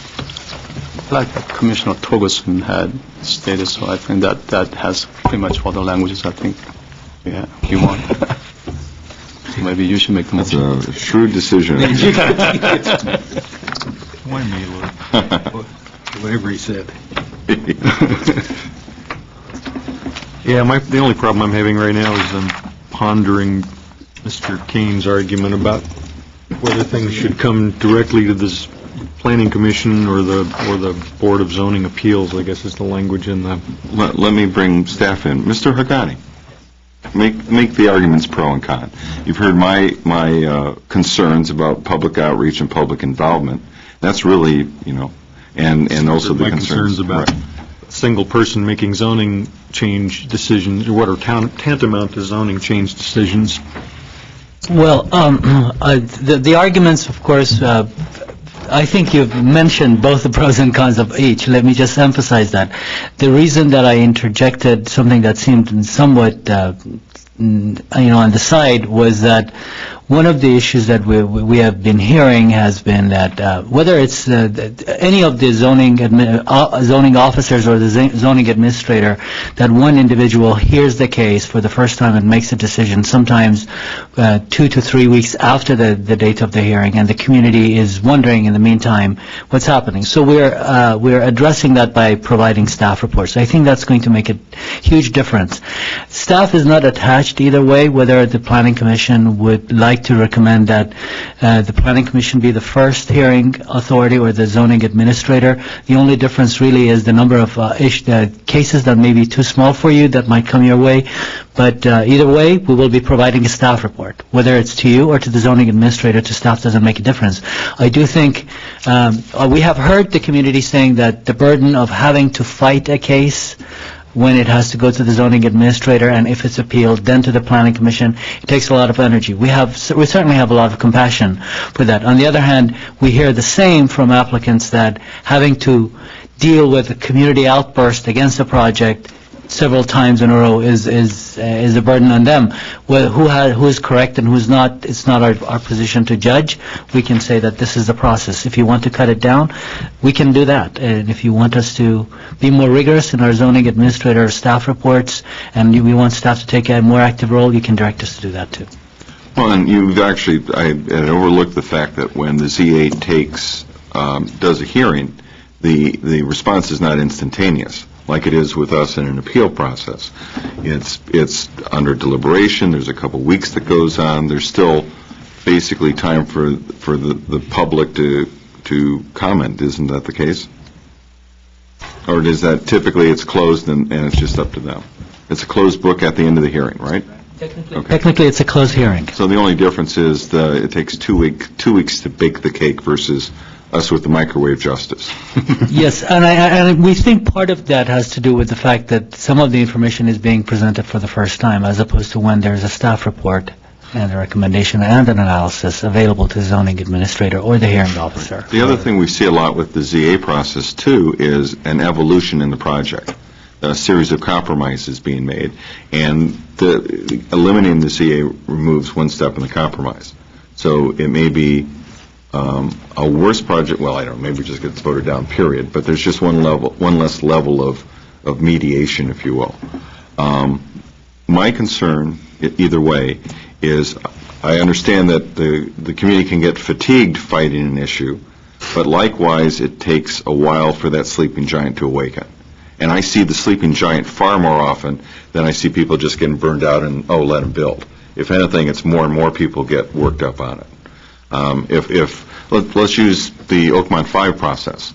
It was a far bigger project, but if there hadn't been more hearings and there hadn't been more involvement, the groundswell and the resistance that eventually successfully fought that project may not have been as effective. In other words, more meetings will help generate more groundswell, grassroots public. Mm-hmm. And the thing is, we're all kind of agreeing that, it's just a question of how we view it, the public being most effective.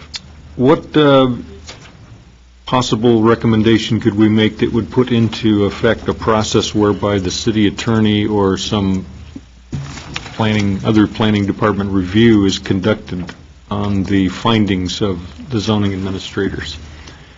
Because there's so many findings I've read in variances where they literally say, I find there's a hardship because if the applicant doesn't get to build, it would be a hardship on him, which is not the intent of the finding in the variance. And half these variance findings wouldn't stand up in court. And I think we need to protect the city and have somebody review the findings so that they're written as actual legal findings with rationale that you can trace back to some sort of reasoning other than just, it seemed like a good idea at the time. I would like to respond to that. I couldn't see if you wanted to. Please. Sure. He was champing at the bit. A couple of points on that. One is respect to findings, especially as they relate to findings that either may, or on land use entitlements that either may be controversial or there may be an issue of whether or not these findings can indeed be made.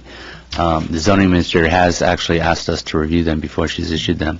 That's one issue. The second issue is actually the process that we have for appeals, administrative appeals before the Planning Commission now, and then ultimately to the City Council, also work to resolve that issue. So if there are inadequacy in the findings, they do come up to this body or the BZA, which whatever process we ultimately go with, and then up to the council. And then obviously when they get to the council, they actually we end up usually drafting the findings, especially on variances. We end up actually drafting them ourselves. So, we being the city attorney's office. So, the process does take care of that potential for legal vulnerability, so to speak, of the findings, and also address the issue of whether they actually are adequate. So, I mean, the process, I think, already solves that problem.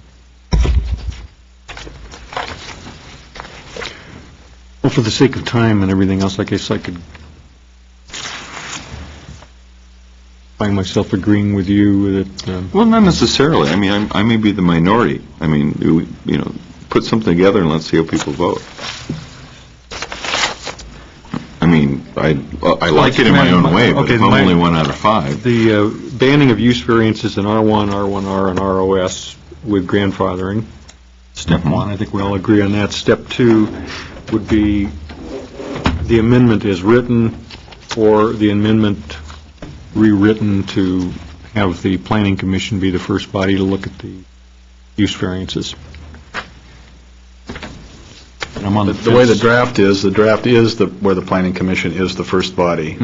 So if you want to go back to the way it... And that's only for use variances. Oh, okay, I'm sorry, I missed that point. Right. Only for the use variances. That's okay, correct. So then my motion would be to ban use variances in R1, R1R, and ROS with grandfathering of existing use variances and the ordinance as drafted. For the clarification that by grandfathering you mean the ability to apply again in the future. Renew? Currently... Right, renew. Active, right, Right, yeah. currently active ones, should that be they will be able to file under the same procedures. Because I don't think you want to just grandfather, say everything is legal the way it is forever and ever, right? Then you have no ability to modify conditions in the future. Better way to put it would be no new use variances. Right, I understand what you mean. I just want to make it clear that by grandfathering, we're talking about the ability for existing cases to come in to refile for another use variance to extend the time period of that very same use. If they want to slightly change the use, they're going to be out of luck. Okay, I want to make that subtlety clear, too. We're closing the door on a lot of Right. flexibility. Right. So if it's a shoe store, Yes. it can't be a shoe store and a Malt shop. malt shop, Massage right, shop. fast food shop, right. But it could be a bed and breakfast, maybe.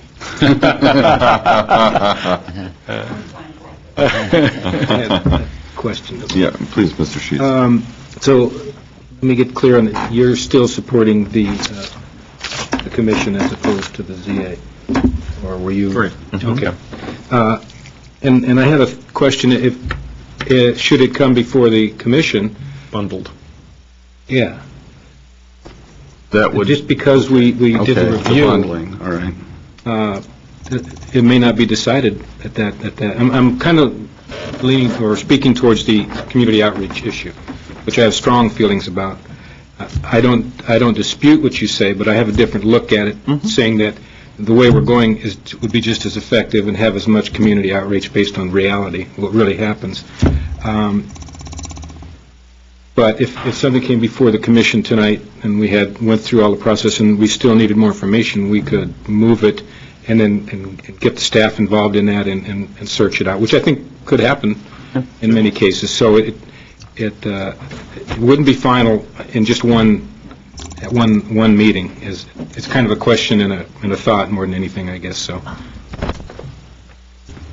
If I may, Mr. Chair, this issue raises this whole question that will then a case that is an application process with set dates and noticing process become very similar to a planning project where we're discussing policy? Because oftentimes when we come with recommendations for you to review policy changes, you do direct us to go out to meet with the community, and sometimes we end up having several meetings with the community before we can come up with a good feel for how the community feels and make a recommendation. I must say that if case processing takes that level of work for us, that will be beyond the level that staff can actually. It takes a lot of energy to generate a community meeting, whereas if you continue having a hearing officer serving as a first body, there is a set process with the noticing. We do agree that the more community participates in something, the better we learn about it. However, the administrator hearing serves at that purpose concurrently. Let me clarify. My point wasn't that we could go out and have community meetings. It was more that if we had it on the agenda tonight, we discussed it and there were questions and you need to research for clarity, that's all I'm talking about. Well, we can always continue. Yeah, so we could continue it because I think the vehicles are available to us to get it out to the community in the most effective way that's available to us today.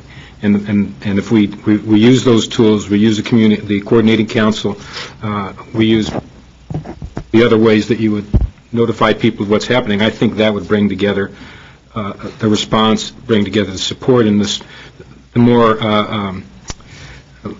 they become more vocal depending on how important the issue is and how much they care about it. And I think the vehicle's in place to do that. We just make sure we use it. So, okay, then that answers my question. I just want to interject one more processing issue. The zoning administrator has the capability to meet every week. Planning Commission meets without special meeting twice a month.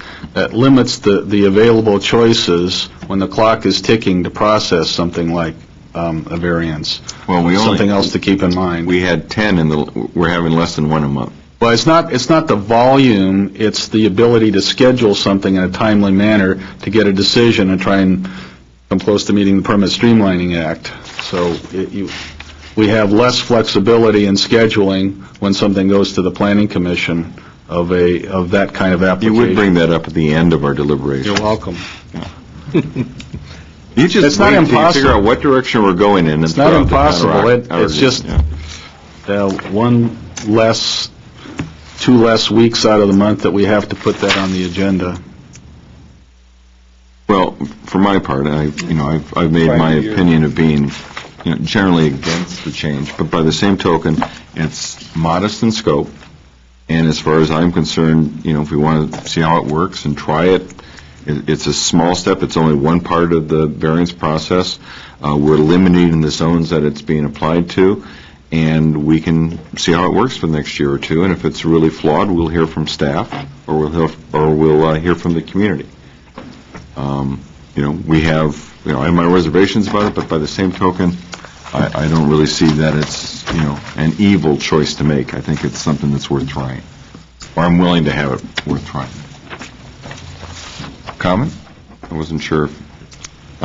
This is your first meeting, so I can't tell from my contact whether you want to say something. All right. I'm trying to learn. All right. I would support, I think if I understand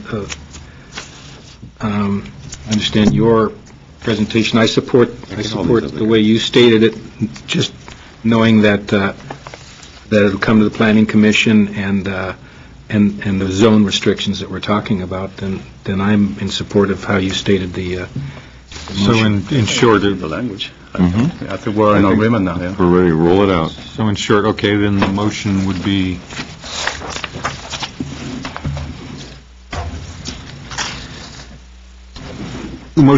to It's the modified.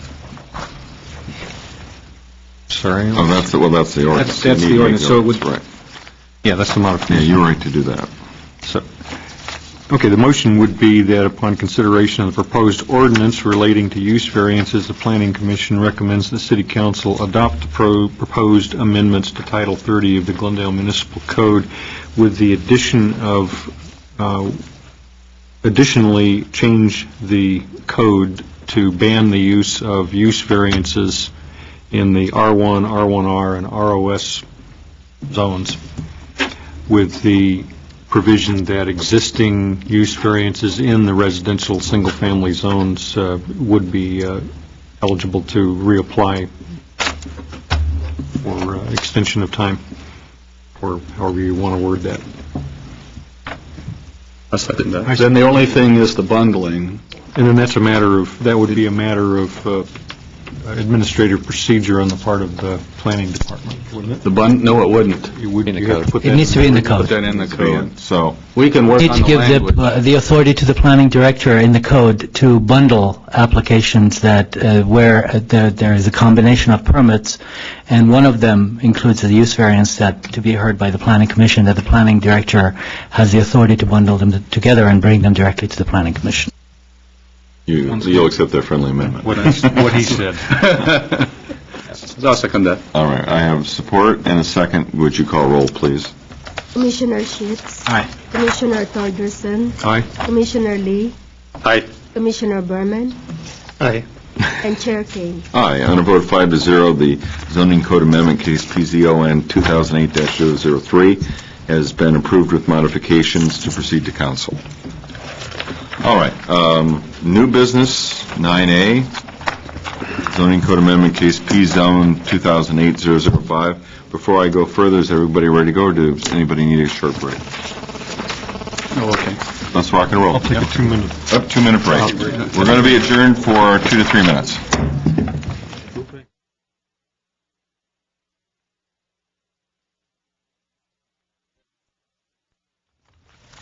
Okay, we're back in session. It's the October 15th, 2008 Planning Commission meeting.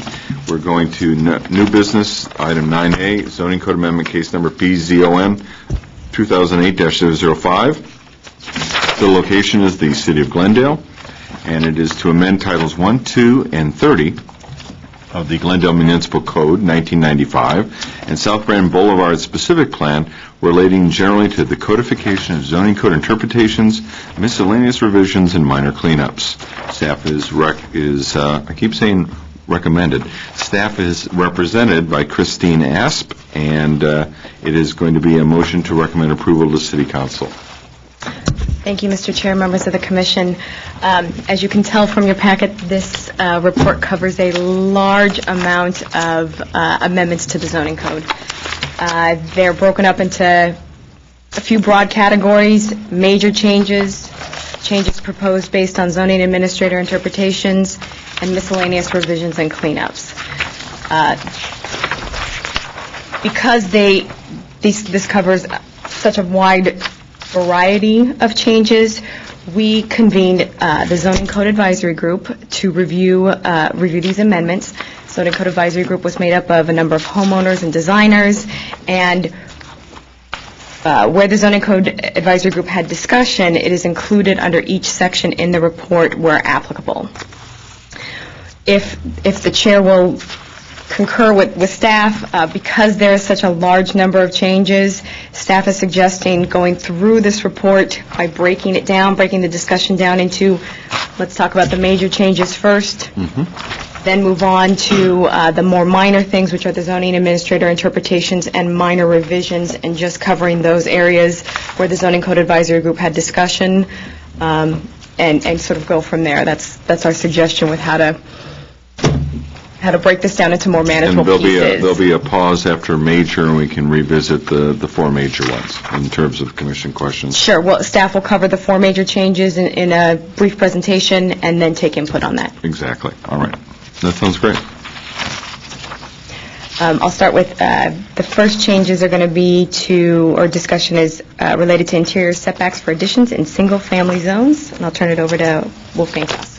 Thank you, Kristen. I'll cover that briefly. Right now, we have 2 different standards for interior setbacks, depending on the age of the houses in the R1 and R1R zones. For the older houses, it's a 4, 5, 6-foot rule, depending on the height of the house. And so we're proposing to eliminate that and just make it 6 feet for R1, period, 10 feet for R1R, period. What that means is that whatever is legally there is legal nonconforming, doesn't have to be modified. Any additions will have to meet either the 6-foot interior setback on the R1, 10-foot setback, interior setback, meaning sides, rear, anything that isn't the street frontage, for R1R. It's already that way in ROS zone and has been since 93 with the Hillside Ordinance. We eliminated the 4, 5, 6-foot rule in 93 in the ROS zone because there's hardly any development in the ROS zone. The reasons given are outlined, so I won't go into those unless somebody wants me to highlight them. They're in your staff report. Basically, staff has felt for at least 15-plus years that the complexity, the ability to add second floors where they can't comply with this, the number of variance cases we've heard, the limited differentiation between the distances and the height don't seem to be worth all the complexity. So if 6-foot setback is really what we want for the R1 zone, and 10 foot's really what we want for the R1R zone, then let's not have two different standards. Let's just make it all the same, consistent the way we do it in all other situations. Now, this is really the only place that I can recall quickly that you have this, and it's not really consistent with what you normally do with such standards. So. I guess, is that enough of a sales pitch to get rid of it? Because I personally have wanted to see this go for a long time. Since our main product, our day-to-day product, is the house edition for those planners that have to work the counter and look at plan checks, they are dealing with this almost every day, and it really makes life more complicated with the rule that the way it is. It does help those that have single-story houses that want to do single-story additions in line with the existing house.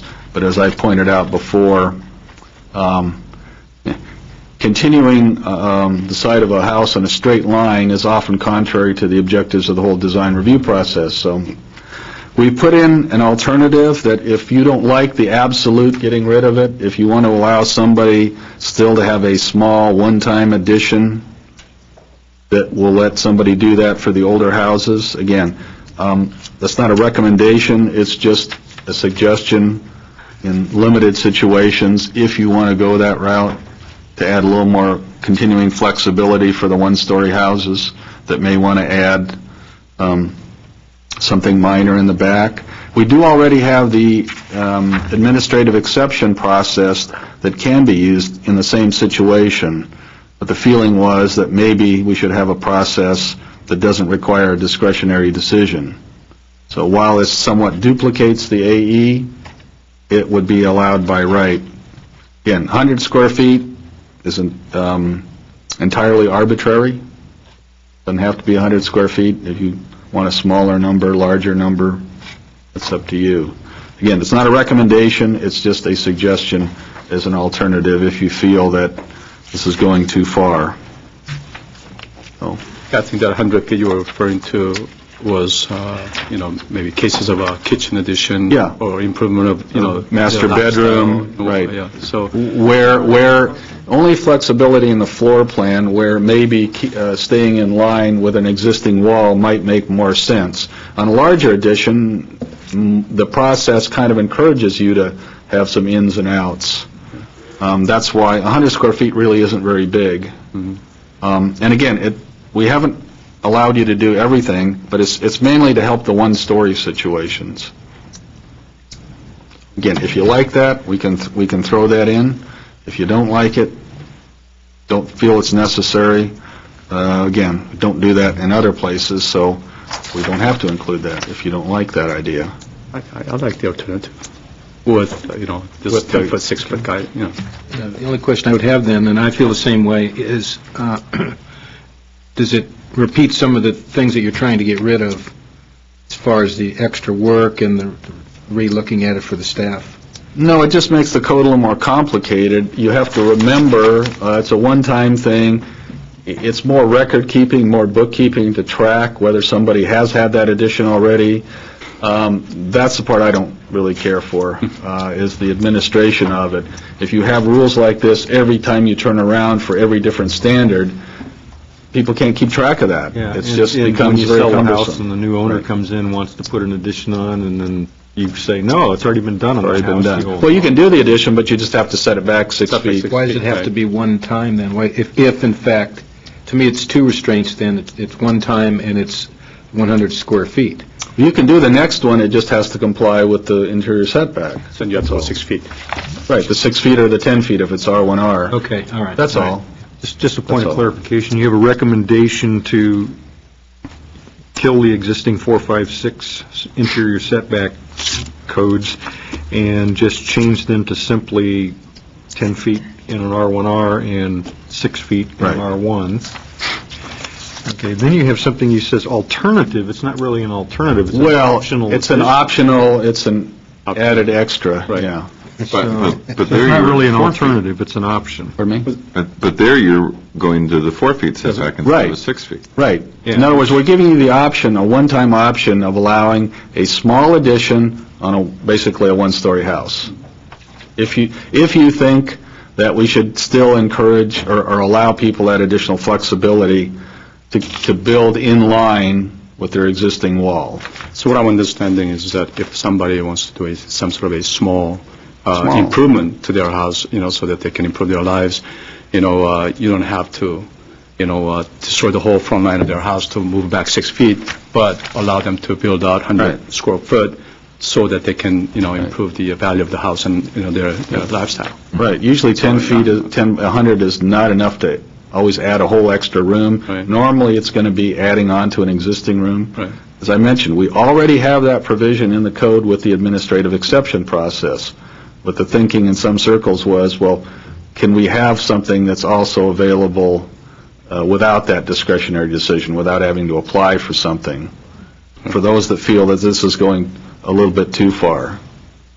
Otherwise, if you want to do anything, you have to do a setback all the time. Yeah. 6 feet or 10 feet. I'm worried that it's adding complexity and Well, it's setting a definitely precedent for every other municipal code on the books. Well, that's why I brought it up. It is a concern that again, we don't... Sympathetic to the reasons and why we ought to do that, but it scares me a little.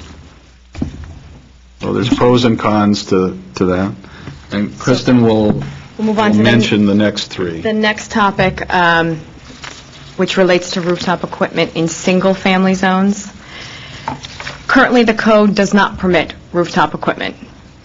There is an administrative exception process to seek relief from this requirement. As you can imagine, during the summer months, when homeowners come into the building department looking to install air conditioning on the roof, they often become upset and frustrated by this restriction. And through the AE process, the majority of the time screening is almost always required. Screening of rooftop equipment can often draw more attention to the roof than the equipment alone. There were some pictures included in your packets of some interesting ones and some not so bad ones. Good screening is difficult. It's on a case-by-case basis to achieve, and incorporating it into the roof is often very expensive. We in the planning department hear from both sides, from residents on this issue, those wanting air conditioning or rooftop equipment, and those who are concerned with the unsightly screening that generally accompanies that. And there appears to be a clear divide between those two groups. We brought this discussion before the Zoning Code Advisory Group and outlined some options for them to consider. They included no changes, keep the current administrative exception process, permit the equipment at a reasonable rear portion of the roof, and screen that portion that would be visible adjacent to the street. This could be a little more burdensome for those properties that are located on a corner. They'd have two street frontages. Or permit equipment at the reasonable rear portion of the roof and require no screening. The discussion from the group included concerns related to noise, the size of the equipment, the type of the equipment, obviously the poor screening, and the neighborhood concerns. In the end, no consensus from the group was reached. There seemed to be a clear split among those who wanted to permit rooftop equipment and let staff decide on a case-by-case basis the appropriateness of rooftop equipment, to expanding the current process and having even neighbor notification. There didn't seem to be a one-size-fits-all solution to this. So based on that, staff does recommend just keeping the current administrative exception process. It is a discretionary action. The zoning administrator can approve approve with conditions, and that has some ability to address the screening concerns, or deny an application. Next topic, walls and fences. Currently, the code does not require design review for walls and fences.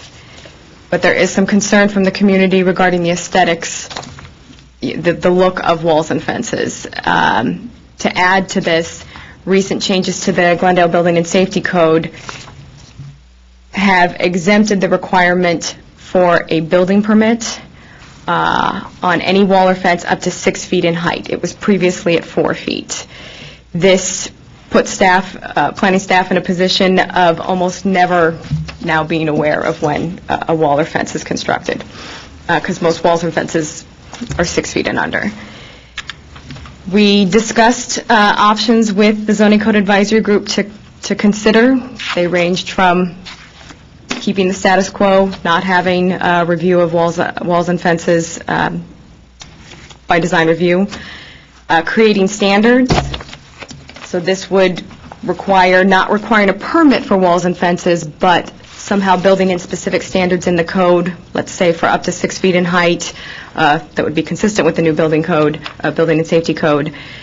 It could include things like approved materials, decorative block, open wrought iron, but if there was a deviation from those listed approved materials, that would trigger design review. Alternatively, we could consider taller walls could be exempt depending on topography of the property or adjacent properties.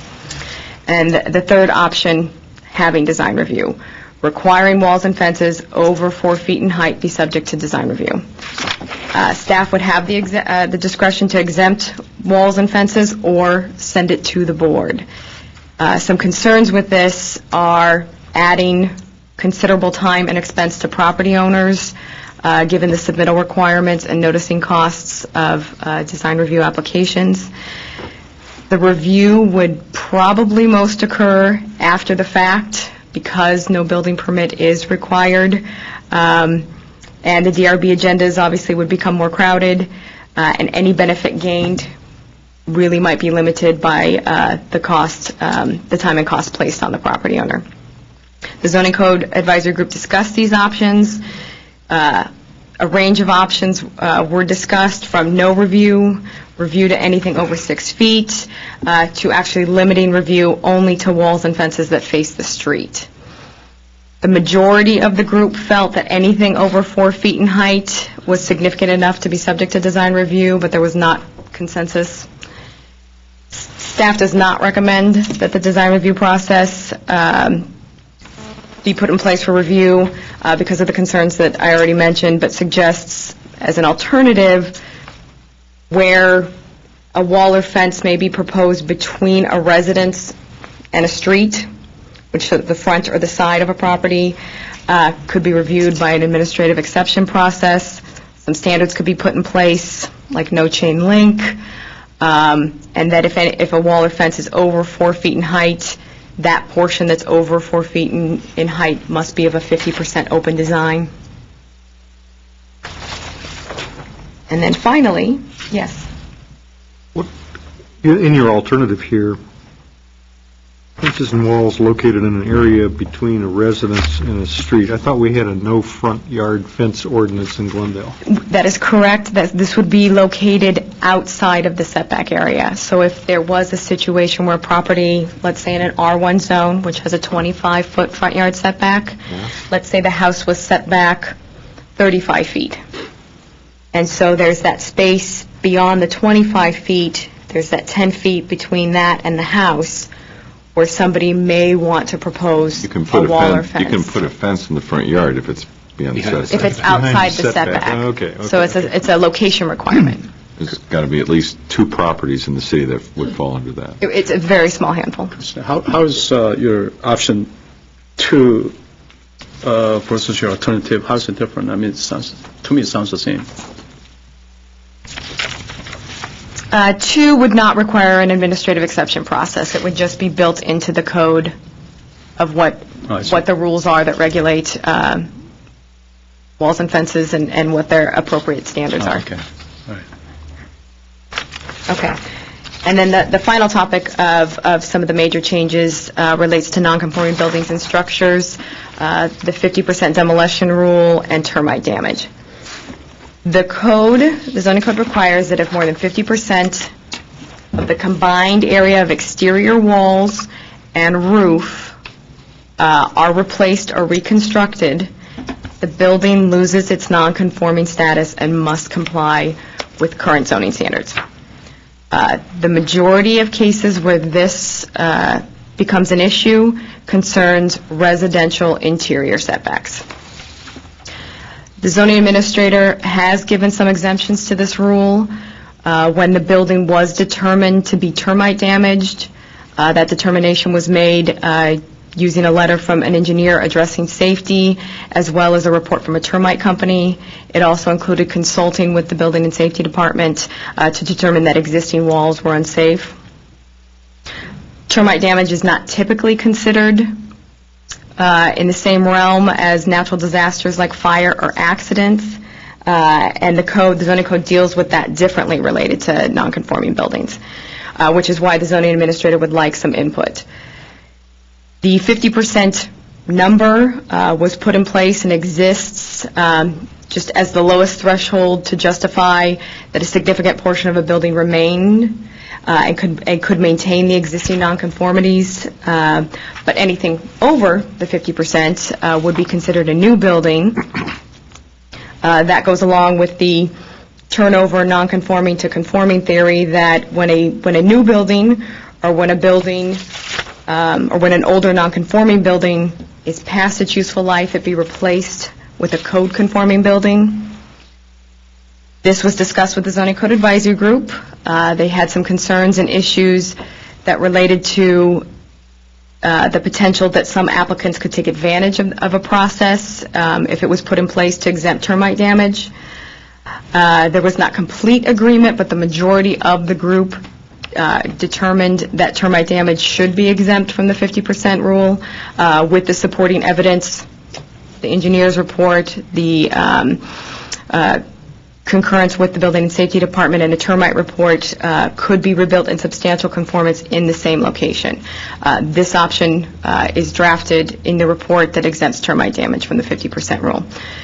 Since the meeting with the Zoning Code Advisory Group, some concerns have been raised from the Verdugo Woodlands West Homeowners Association. The Planning Department received a packet on a number of concerns that they outlined in a letter or report, but one of those issues that was covered related to specifically the 50% in termite damage discussion, and that portion of that page was included on the dais for you to review. So that concludes the discussion on our four major changes for this first part of the discussion, and we'd like to get input and some direction on a recommendation on each of these from you before moving on to the next group. That's very good. I'm going to presume, we're freaking out the noise we're making.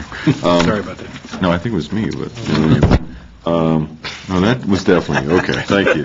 Thanks for taking the bullet there. Let's get public comment, and then we'll continue with commissioner comments. I only have one card. It's from Myrna Stanley.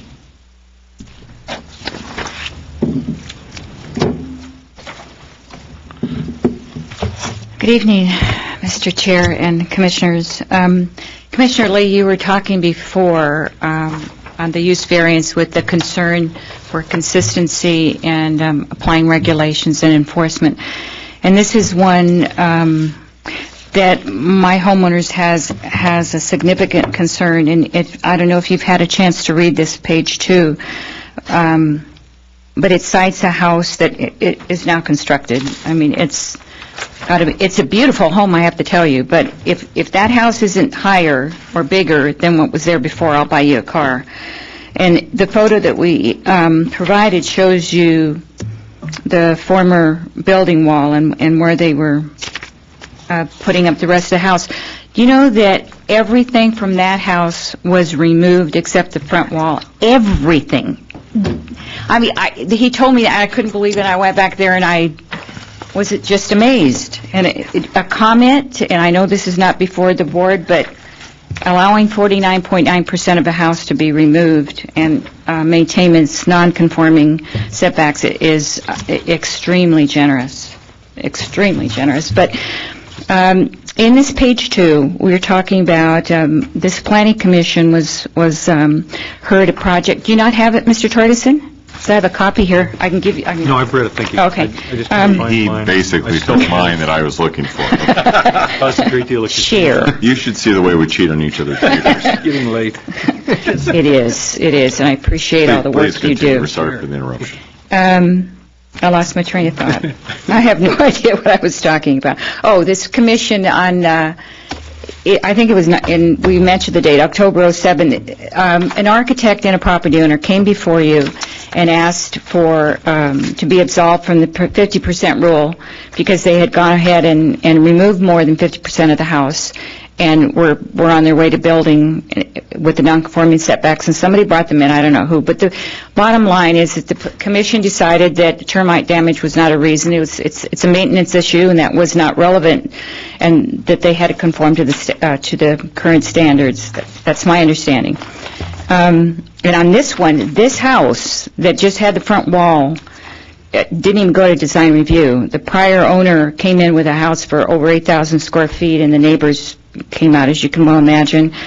The owner just added 700 square feet. That was exempt from DRB, then sold the house, and the new owner came in, and we've got a huge Italian Renaissance castle. It's set way back. As I said, it's a lovely home, but our request is that you ban this termite, this whole thing with 50% and the termite. I'm sorry, I just think it's ludicrous. It's filled with the opportunities for, I won't say deceit, I'll say chicanery, whatever, but it's just too easy to get through there, unfortunately. So that's our request to you. Thank you. Thank you very much, Ms. Stanley. Okay, so now dropping back to my fellow commissioners, let's take it one item at a time, gentlemen. And who would like to start on their thoughts on item A? These are, item A, interior setbacks. Yes. And with that, the thought about the 100 square feet. I know that Commissioner Torgerson mentioned maybe the nightmare or the paperwork that might put staff with overloaded responsibilities. But at the same time, I think the city government is there to help the residents, not to really put on the strict rules, but to allow somewhat flexibility within the guideline to allow them to enjoy or improve their lifestyle. So I am, in my opinion, the alternative sounds pretty good. In addition to the, trying to keep 10-foot and 6-foot, uniformity, with the setback. Mr. Torgerson? My only concern, I agree with everything Mr. Lee just said. And the alternative is really an option to add to the recommendation of changing the setback, interior setback, 10 feet and 6 feet, depending on the residential zone. And the only concern I have is the one of, is this the right option? Is 100 square foot the right number? Is this going to be a bad precedent for having all sorts of little exceptions and all the rest of the building codes or the zoning codes? I don't feel strongly about that, so I could support staff recommendation, including the the option here. Take one more run at it, Mr. Kraus. The 100 square feet. Okay. Where do you see the pitfalls? Where do you see the unintended consequences? Well, I've already mentioned the bookkeeping, so you have to keep track of the age of the house. Right. Yeah, the age of the house, and then has there been any addition since then using that rule? You could have a big addition that doesn't use the rule, then come back with an addition that does use the rule. Of course, you could solve that maybe by putting a cap on that. You only get to do that within the next X number of years. In other words, if you want, we're getting too far away from when we decided that we would have the 6 and the 10. So we've given you a chance, so maybe we should cut this off at some point in time. That's another option to somewhat limit the tracking, the ability to have to continually track this. So you could say, well, for the next 5 years from the ordinance, you get a chance to add under this 100 square foot rule. After that, and there's no right or wrong to this, and whether it's 4 or 6 on a one-story house, if the house isn't too big, isn't a huge difference anyway. But that's one of the reasons we want to get rid of the 4, 5, 6. So there's not enough difference to warrant all the complexity. One of the reasons that we want to get rid of it is the complexity. So if you add another element of complexity, you're not solving everything that we want to solve. So that's why, again, it's an option. It's not something that we're necessarily recommending. But if you're not comfortable, it's okay with us if we do that. So one thing Sure you suggest, I'm sorry, Mr. Hagani? If I may add to the pitfall that we find is these little anomalies that seem insignificant and unimportant, and they tend to be the weakest link that we happen to have at the counter from time to time, and a clever and smart applicant can find the young planner fresh out of school and just come and innocently present another 100 square foot.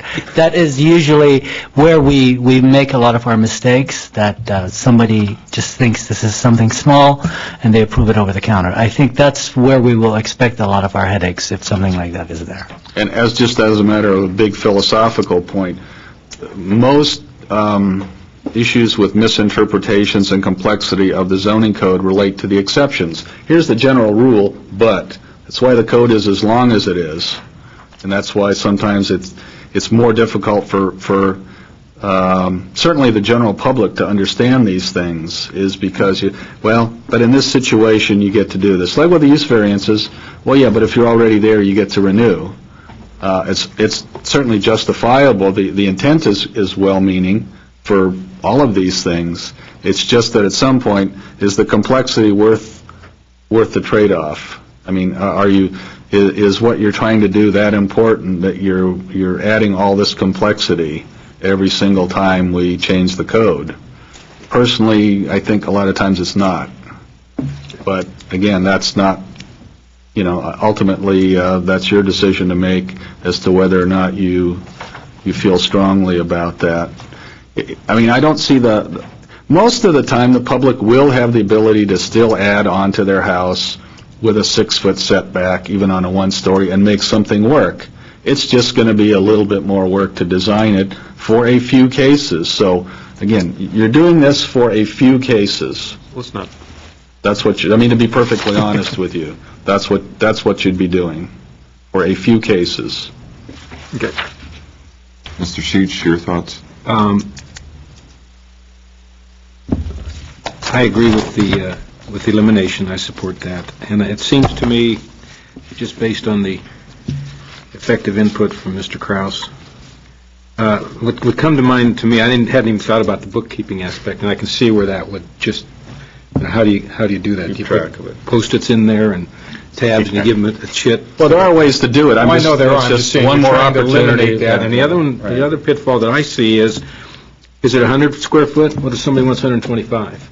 What if the next person wants 200? And that's all unknown because you don't know what their remodel is going to be. And they have this wonderful dream to expand the kitchen, but I need 5 more feet or I need 20 more feet. So I'm leaning towards just, because of the additional complexity of the alternative, I think it would be wonderful, and I think we want to try to help the homeowners, but I think this would be opening up a problem and making it more difficult. So I think we should just not have the alternative and support the elimination of the setback. Mr. Berman, any thoughts on it? Not at this time? Any thoughts on? No, I'm listening. All right, very good. Well then, I can see scenarios where, you've got some small little cottage of a home and that type of stuff. But whenever I focus on something like that, I always have a tendency to forget the monstrosity and the unintended consequences. So I'm sympathetic to what you're thinking. I can see that scenario, but I'm a little concerned that's not fleshed out well enough. So I think as we get to a motion, we'll probably look at their recommendations on the 456 rule, but probably wouldn't have support for the one-time exemption. No, we'll do this in total. Okay. Right. Well, okay, since this is a recommendation, you can very well take a straw poll of the individual items, because there may be some disagreement down the way. So the idea is the draft ordinance that we're going to give to council reflects the majority of Planning Commission's decision. Oh, okay. So if you just do a vote on each item, I think it'll be easier for us to keep track of it. Do you actually want to vote on each item? No, well, not, you can lump things together, but I'm saying these major things, maybe it's better to take a vote on that. Let's say, for example, the house, the third category, is it?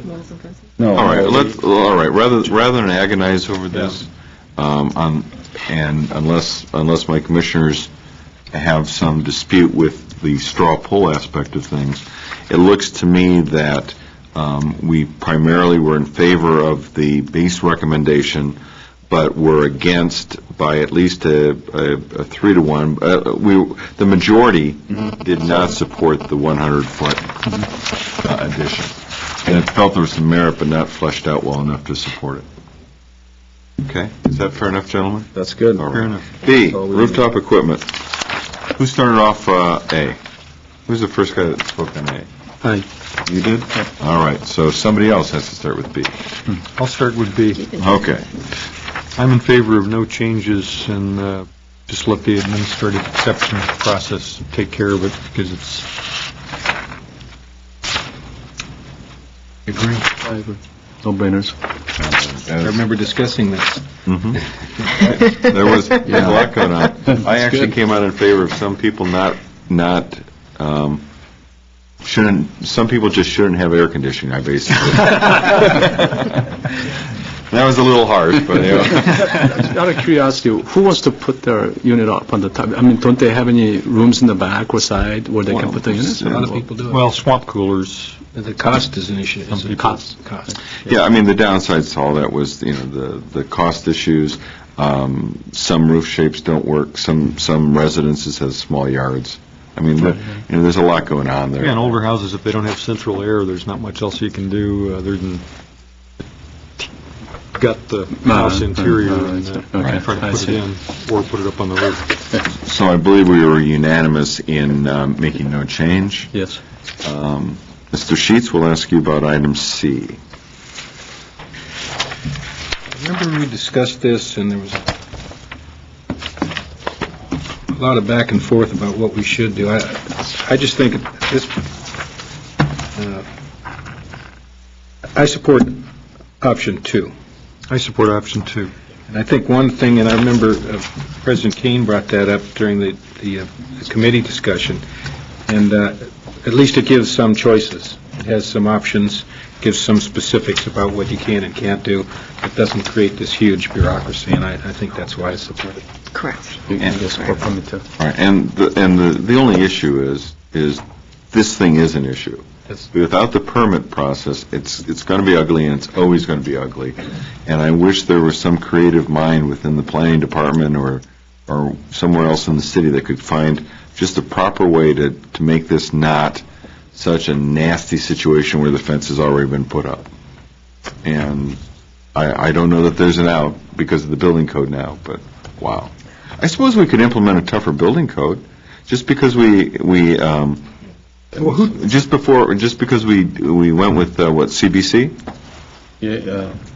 We don't have control over the building code, and that would have to be initiated by the building official. Yeah, but city council could could initiate that. So let me ask you. City Council could. If you implement this, let's say, the option, the 2, and then give guidelines as this is what the city wants, and then somebody puts up the chain link fence, can code enforcement officer go out there and cite them? Okay. Yes. All right. And I would suggest, maybe Mr. Hagani, when you happen to see Sam or someone else from Neighborhood Services, or when you're having a conversation with, no more than 2 of the city council members at the same time, you just bring up the whole aspect of enforcement in this gray area, and maybe they'll want to do something with the building code as it relates to fences. But it's off our table at this moment. Thank you. All right, moving on to D, the 50% demo. That's a challenging one.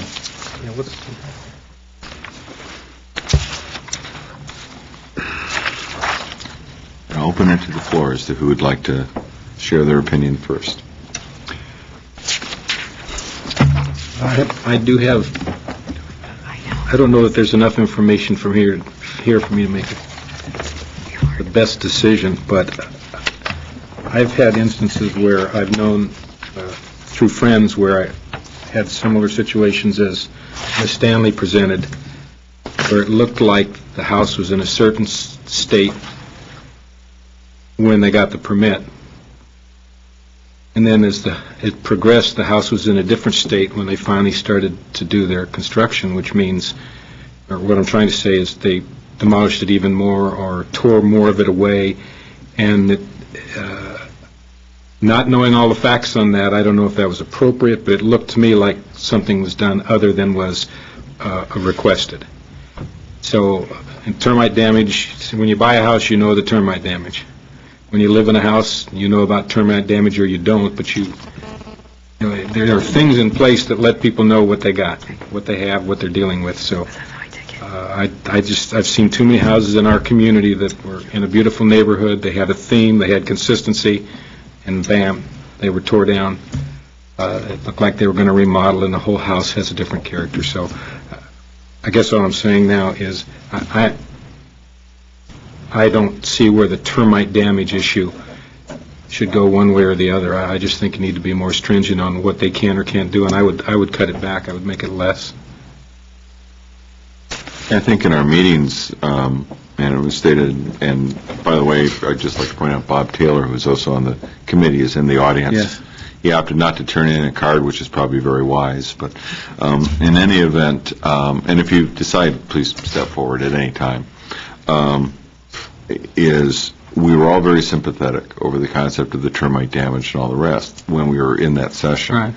But, more and more the thought of abuse really gives me pause.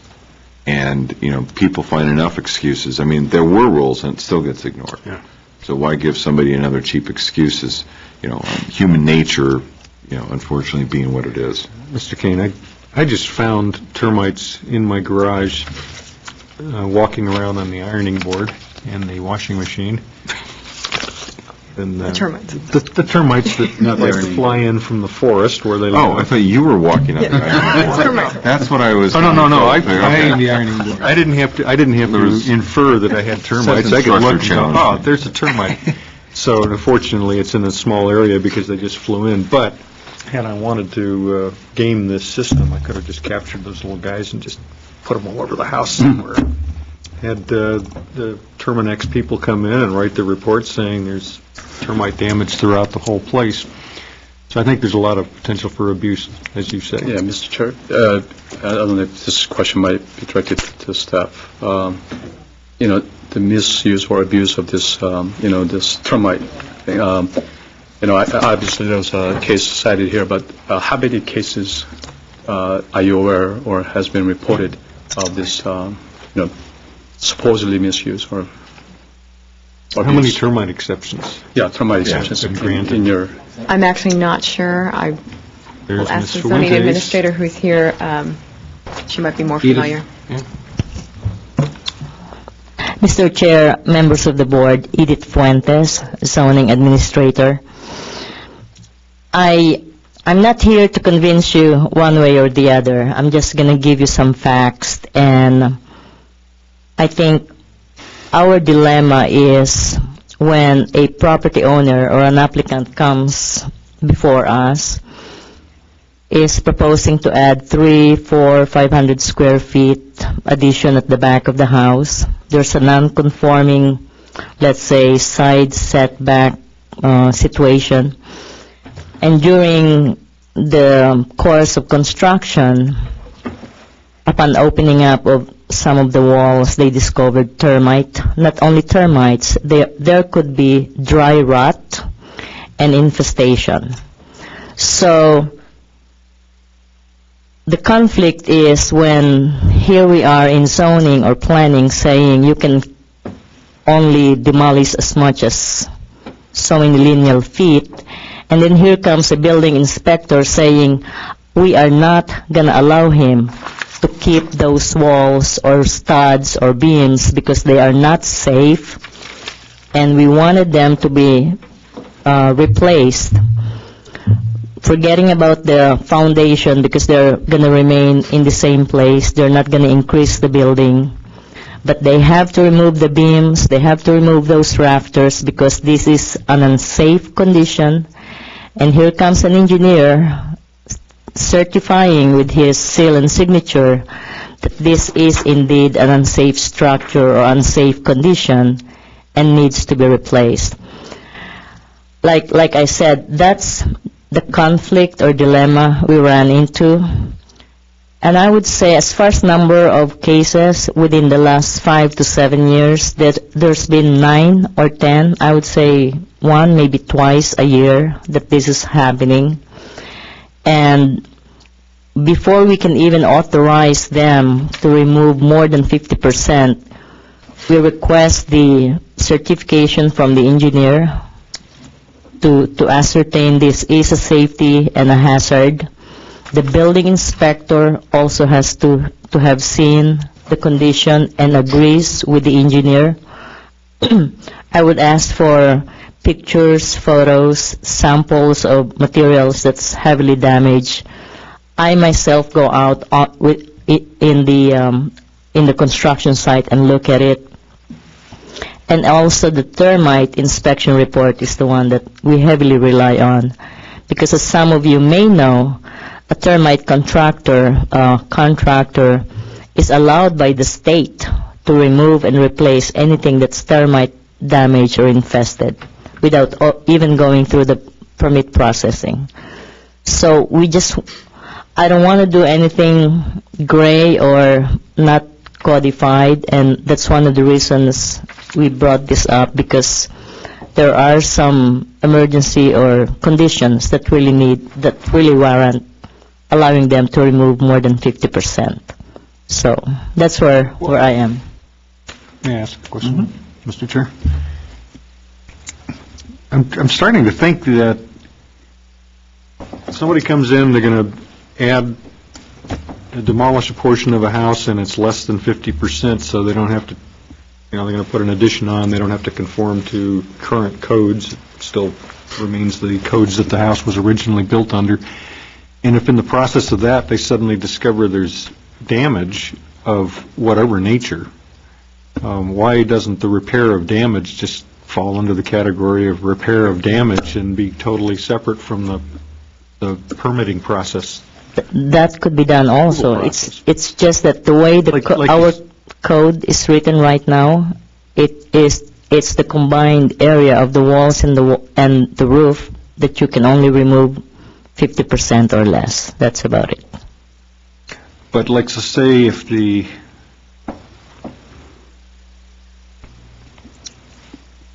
I guess I've reached a total state of absence of mind at this point. Mr. Chair. Go ahead. Yeah, I guess my concern might be is that, as this example was indicating, that if there was in the course of a repair or course of a addition, you find those affected structure beams, obviously needs to be replaced, and if that house is I guess reconstructed to existing condition, I think that's okay, but I think the example that she was trying to cite was is that, hey, here's the old existing roof line, and all of a sudden you have this structure that is way higher. That's entirely a different case than what we have allowed to go through. Well, I don't know, and we're only getting part of the story. I'd sure like to know how 1808 Neodwara happened. I mean, I don't know if it was you or who, but, for this to happen, it seems to me like it's a crime from only seeing half the story. Right. We can authorize removal of more than 50% of the walls, and then when they have the permit, the building inspector is the one who sees to it that everything is done in accord with the approved set of plans. Once the building permit is issued, they take over, and they're the one who makes sure that everything is in accord with that set of plans. Yeah, yet you were the one that, I'm sorry, not you, if you were, but the zoning administrator was the one that ultimately allowed this to happen. I authorized the removal of all the termite-infested and damaged walls, but I would never authorize increase in height or not even going before a design review board if it's more than what's authorized or allowed, So we're not getting the whole story from this little piece of paper that's maybe. All right.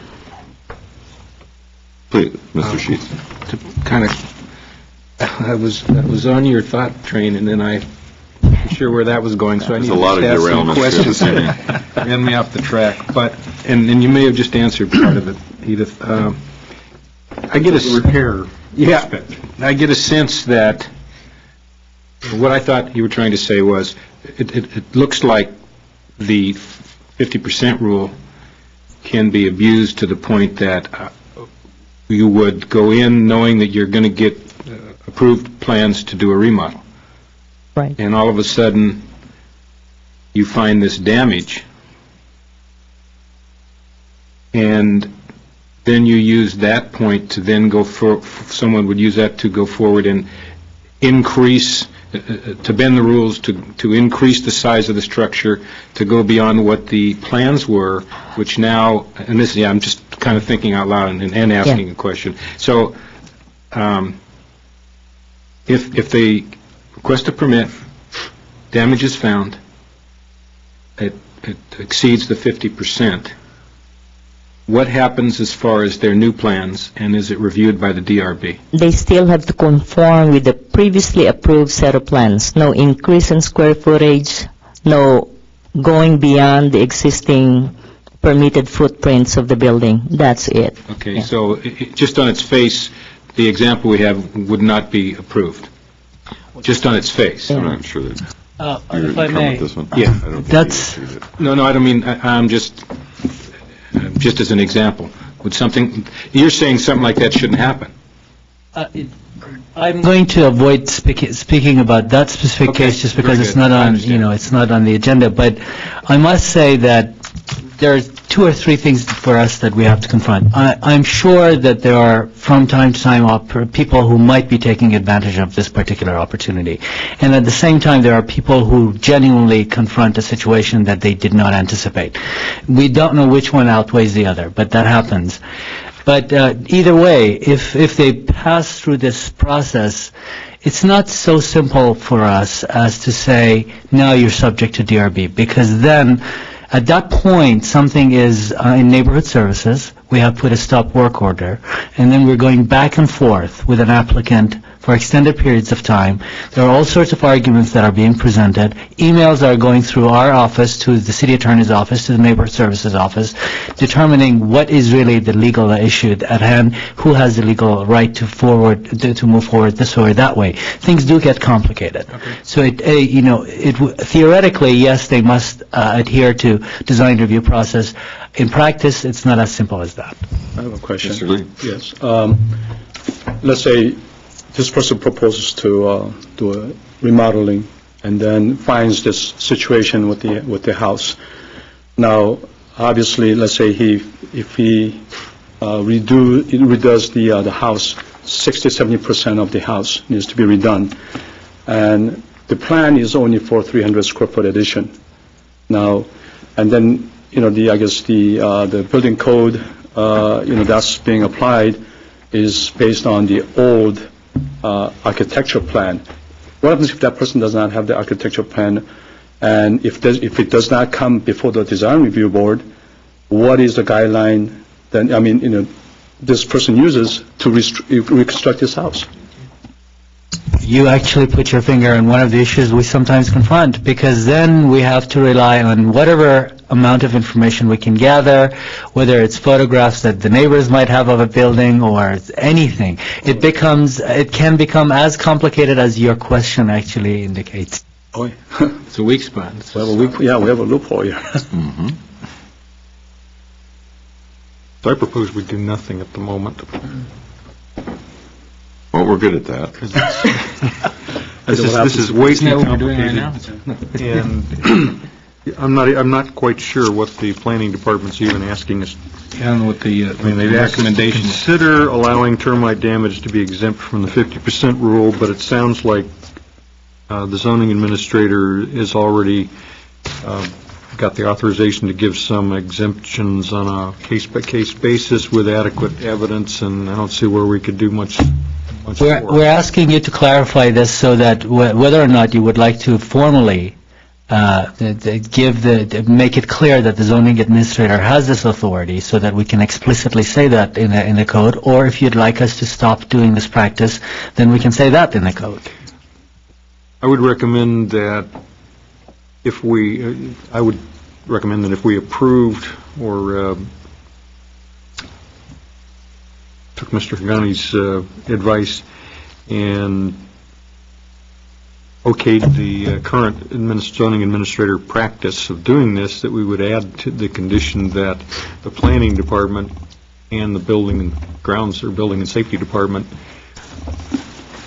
take steps of some sort, and I don't know how to put this, but take steps of some sort to ensure that the termite damage that's being repaired to the existing structure is done in such a manner so as to just rebuild and repair the existing structure in its current state. In other words, you can't use this as an excuse to tear the whole house down and build a whole brand-new house. Mr. Chair? Yes. Because when I was asking this question, I was surprised to find that there is no guideline or there's no regulation as far as rebuilding the existing home. When you do confront the problem during construction, it's not demolished yet. And that you come before the board, says, hey, I need authorization to demolish the rest of the, house or, portion of the house, then you still have the structure there. I think there needs to be a step in there then for those people who are coming to request that, for architect to actually, before going through the demolition, draw existing condition so that there is a plan, there is a guideline. Even after they demolish it, you're saying, well, the only way you can go back is to photographs or neighbors' comments. I don't think that's adequate. I think what you need to have is that if that person comes back, even though there might be a little economic hardship and all that, for that person to hire an architect or whoever has prepared the original 300-foot addition, whatever, for him to come back when the structure is still there, for him to do a takeoff, and then this is what needs to be done, this is what needs to be rebuilt to the same exact condition. And Mr. Chair, members of the board, we do that. As a matter of fact, we ask them to do a layout of the floor plan or the footprint. He can represent the walls to be demolished in red, those that are existing in green, and then we kind of calculate, and that's when we determine if it's more than 50% or so. So then you do require for the drawing to be submitted? As a matter of fact, prior to issuance of a building permit, if demolition is involved, they have to have a demolition plan to show us which walls are coming down and which walls are remaining. And then, like I said, in the course of construction, they may come back and say, this wall that's supposed to remain needs to go because it's damaged or it's not going to remain per building inspector's requirement. And they do that. Some, I would say not 100% do that, but others will just find themselves out in the field in trouble because they've demolished more than what's allowed in the drawings. we'll wrap this up and then we have to just leave the minor stuff. Thank you. Other comments or questions at this time? I'd have one more, another comment. In listening to all this, I guess my simple way of summing this up, I'm okay with the fact that we look at, the problems are going to occur and we have to deal with them. I think we should do that in an organized, structured fashion. There should be a specific way to do that. It sounds like what Edith says, you're doing that. I don't know if that means new plans that are accurate and specific and give direction as to how you replace those walls and what you do based on code. What I would want to see is if you encounter that, you fix that. And you identify, you just suffer the burden of having that additional problem, and you clearly define it, get new plans, and define how you're going to do that. What I would try to eliminate, and what seems to happen sometimes, is you start out the process with one view, with what you're going to do, and your intent seems to be to do that small remodel. When this process goes through and they find more damage, my sense is sometimes it looks different than the original plan, and that's what I think people are concerned about. If you can keep the standard look, the character of the neighborhood, which it seems like is done on the first go-around, that's the way I would want it to go. Whatever you need to do that, but I also think there should be specific plans if they have to go further than was originally thought. So, but it can't be an excuse to make something bigger or different or change the character of the house. Another question that I might have is that the person who's going through this small addition might have a budget, set up for, let's say, $20,000, $30,000, and find that his house, 70% of the house is all damaged and needs to be redone. I don't know how does he finance that, and so to me, the person who's coming before the board and then going through the whole thing maybe had planned this all along. I don't know. But the people, has there been cases where, the person comes and then, now I'm stuck, because I don't have money to do the whole house. So, I don't know what are you accepting? No, well, I know, Mr. Torgerson, you have to leave, but it was your opinion prior to your departure that it's best not to make any change. I think staff is asking for a certain amount of direction, though, in terms of what does that mean. Well, I don't, now that Mr. Hagani's clarified what the staff wanted in this report, I think we can sanction administrative exceptions or whatever the zoning administrator needs to do, like the ZAs have been doing, but we want to put make sure we have some sort of condition on there to make sure that any additional construction over and above what was approved is either repaired to put existing walls back into good condition and remain where they are, or if there's any other floor plan change, then they have to go through and get a whole permit.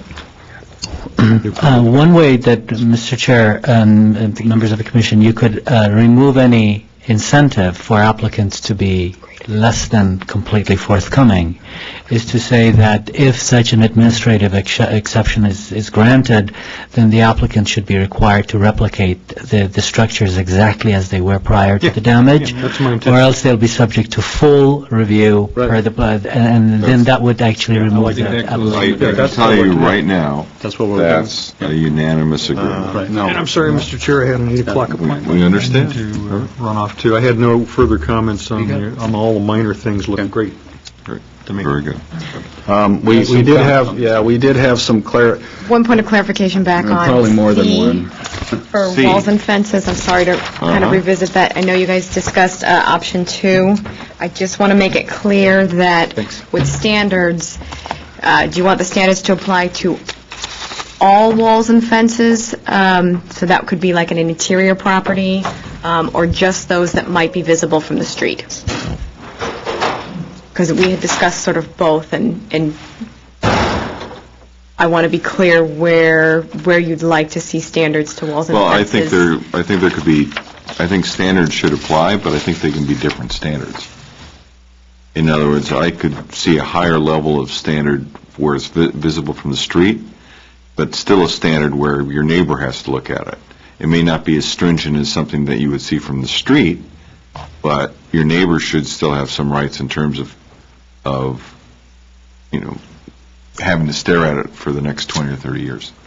I think it should be uniform, because, if it's eyesore to, public on the street, then it is the same eyesore to the neighbor, so I think the same rule should apply throughout. Okay, I mean, there may be a situation in let's say, a rear property line that no neighbor is ever going to see it to put chain link. If we prohibit chain link, that would prohibit a homeowner from...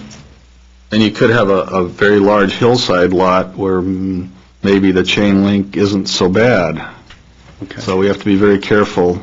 Again, the one size fits all. Generally, we don't like chain link, however. Right. I see. However, Maybe you can make the exception for the hillside, yeah, where there's no neighbor. it's going to be hard to do. Or focus on those that just face the street? No, Or inside neighbor's eyes. Right, where walls and fences are permitted, Yes. where would you want to regulate? I think where the fences are, if it comes in sight of your neighbors or from the street, I think those are the ones that disapply those rules. Or, in the hillsides and, areas The like ones that that. vary, the corner ones would be a little, corner Right, ones would be a little more detailed. Yeah, Be more Mr. Lee partisan. wants it to Yeah, be more partisan. consistent, though. like if there's Because just if you see it, you see in it. between neighbors that only the two neighbors are going to see it, it's not visible from the street. Right. I'm hearing different Yeah. ways of handling that.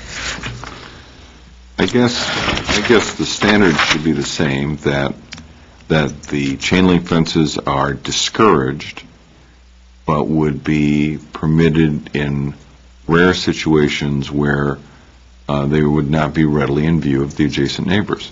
If somebody has an exceptionally large lot, for example, or if it's a hillside. I can think of one in my neighborhood where they've used the chain link fence. It's not, we'd be pretty militant about something like that, and it's not objectionable based on the application. But it's because it's hillside, because it's not rarely seen by anyone else. And all I can say is that would have to be a discretion call. I mean, you guys have discretion in a number of things you do. I'm not sure what kind of... Well, I mean, those things direction would come we to can us go. on a complaint basis because no building permit would be required, and it would just be making that call after the fact. Right. I mean, What you have now. Right. True. I don't think you're going to get much more input Okay. than that. I don't know how to Is there define anything that. else we need? Yeah, I wanted to go back to the 50% rule. What I want to make clear is a little bit of the history, first of all, and then clarify sort of the extreme examples that could have happened and can happen.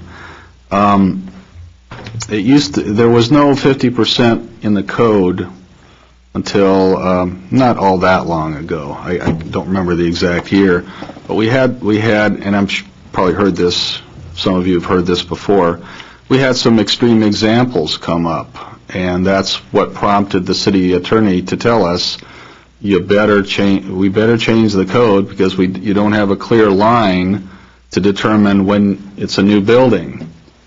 And one of the first extreme example was exactly that. It was a house, single-family house, one-story, R1 neighborhood, fairly common-size lot, rectangular lot, northwest Glendale. They had actually proposed a house addition, first story, and adding a second story. They even got a variance to the 4, 5, 6-foot rule. That we granted, which was justified on the basis of the existing houses there. Well, they ended up tearing down the entire house and most of the footings and came to us later, and we said, well, that's no good. You've got to meet, I think they probably met the front setback, so in this case, I think it was only the interior setback. I don't know if the garage was an issue or not. So we said, well, no, that's no good. You've got to redo this, but we were told that, well, we can't apply that when push came to shove. So that is what, in a couple of other cases, generated the inspiration to come up with a hard and fast rule. And again, 50% is arbitrary. It could have been another number. 50% is what ended up happening. So to let you know why we even have that, to avoid the discretion that we used to use for decades, but we're told that that's no longer acceptable. Now, when you have a single-family house and you're talking about where there's damage, well, again, so if we go back to allowing termite damage by what, justifiable termite damage, again, you could end up with a situation where the entire house or other building is gone. And then you question, well, the whole idea of the whole premise of legal nonconformity is that once it's exceeded its useful life, as Kristen mentioned, it's time to do something that complies with current standards. So it's not a matter of going from 50% to 68% and the building looking the part of the building looking the same.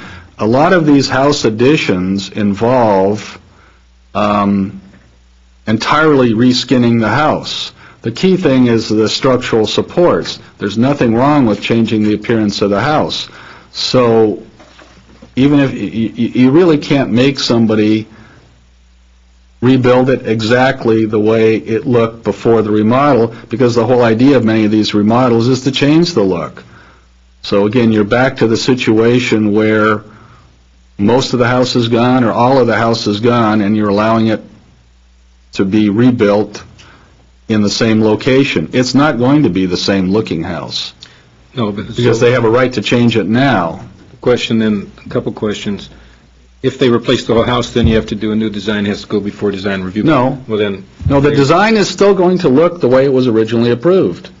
The point is that I think you've got two issues. One is the design review aspect, and the other one is the zoning code standards. Verdugo Woodlands West is probably more concerned with the design review aspect. If the addition was small enough to have been exempted from design review and the design was acceptable to staff, the design end result, all other things being equal, is going to look exactly like it did on paper. So what difference does it make? Yeah. The point is that, well, geez, it was a brand new house. It wasn't a 500 square foot addition in the back. It was all new. Even if it was justified, it was all new, so there should have been design review for that. That's the one point. The other point is, again, most of your house is gone. That wall that was the non-conforming 3-foot interior setback, it's gone. Why can't you move it back to 6 feet now? That's the counter argument to these things. Again, it's not just a matter of a few 2x4s or 2x6s being replaced. In many cases, it's the whole thing. But to me, and in many cases, you can't because we say you can't. I mean, I see your point. Yeah, but I mean, and if it's gone, I do something. But I think what we're trying to say is the original intent was one thing. When you reach that point, it's something different, and you need to put in place the right things to monitor that. If I'm going to replace the whole house, you could do that. Right, you could do that. You could say when you could exempt things from the nonconformity. In other words, right now, the way the code is, if it's over 50%, you have to comply with all zoning requirements. You could have something in between, more complicated, that says, well, yeah, you can still have your nonconforming interior setbacks, but you have to go to design review. Or you could say, well, you don't have to go to design review, but you do have to meet your... So you could have a hybrid, but again, I don't know if that gets you where you want to go. And the point is that you can have the entire building gone, and then the public is saying, it's gone. Yeah. It's gone, and that has happened. I guess what happens to me is you're changing boats midstream. So it's really about intent. And you have one intent originally, and all of a sudden, oh my gosh, I found out this horrible thing. Now you have to develop a whole new plan, and it shouldn't be something that you can just continue with what you're doing and make that okay, because it isn't okay. It's not what you planned. You're doing new things, and it's not being monitored or Right. Past history tells us that some of these demolitions have occurred before there was any authorization to do something else.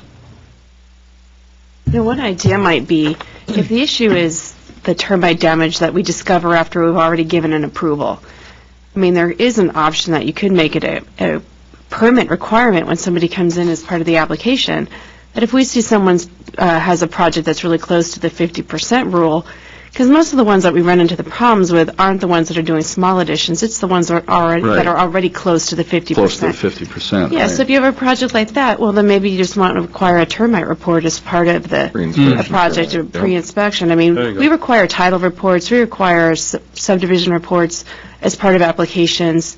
I don't know why this would be different. So you already get a termite report in... We don't get one now, but you could. What you do when you find the termites. So what would be the step after you require a termite report? Well, I'm saying you would ask for it even before. I mean, before even anybody comes in for issuance. of a permit. Let me ask this question. Close. But let me finish that thought then. I think what I'm hearing, if I take it all the way back, you get a termite report when you sell a house. But I may find termites that they didn't find. So I guess we get to the same point that if I don't know the termites are there, a report may not tell me the termite damage. Right. The report may not tell me that. The problem is we go in with one intent, like I said, we go to that structure and all of a sudden we go, oh my God, we didn't see these. And then we get to this same point. I'm seeing a distinct transition point here that either we do a remodel, and that was our intent, or we do something different, and I can't describe what that is, that if I reach that point, we need to rethink it. We need to do it more clearly, and we need to make sure that the original, whether it's design review board or what, we do something that says, oh, okay, let's step back. What were they going to do, and now what can they do, and how do we want to look at that and control it and monitor it? That's what I'm feeling. Mr. Chair, I'm going to raise the same thing that I raised to the Zoning Code Advisory Group. I guess in essence, here's the question. If you allow a termite report, whether or not it's legitimate, to be considered to allow a demolition of more than 50%, then in essence, you're giving the same weight and importance to termite damage that you would to an accidental fire.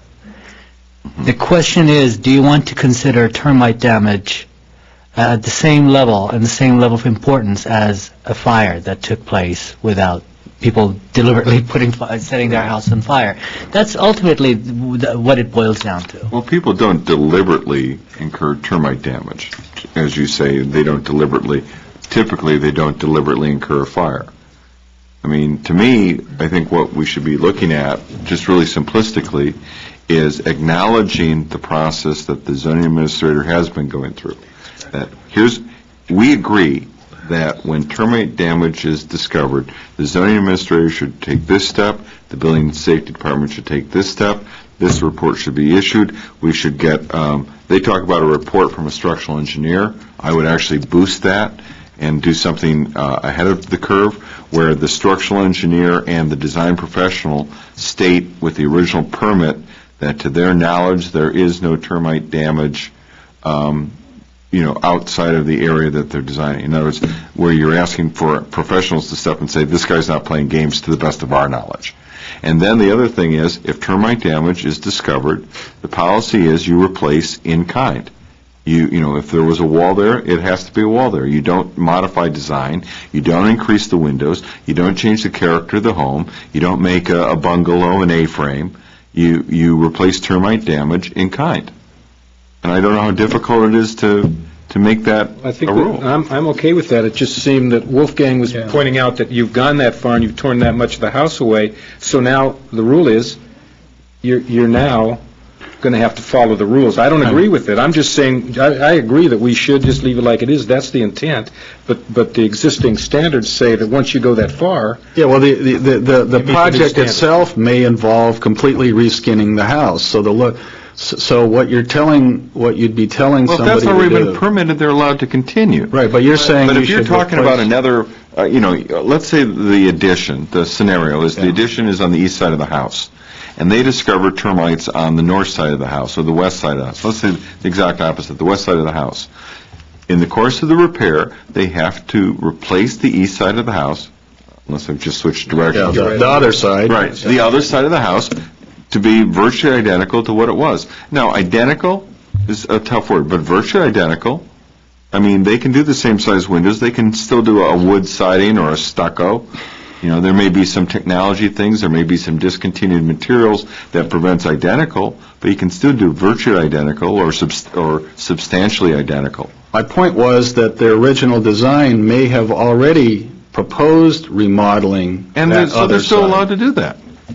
I mean, they're still allowed to do whatever they had in their permit, they're still allowed to do. That was It's my when point. when you work outside the footprint of that permit to repair termite damage, whatever you're repairing has to go back the way it was. Yeah, and I think we Well, how understand that. difficult It's is that just that to- everything is all new then. Well, that's fine. It looks the same, so, but it's all in the same place. Yes. Right. Right? That's what we're doing now. So is that what you're asking for, Mr. Hagani, is to basically have the planning commission say, we like the process that the ZA and the building department and everyone is currently going through?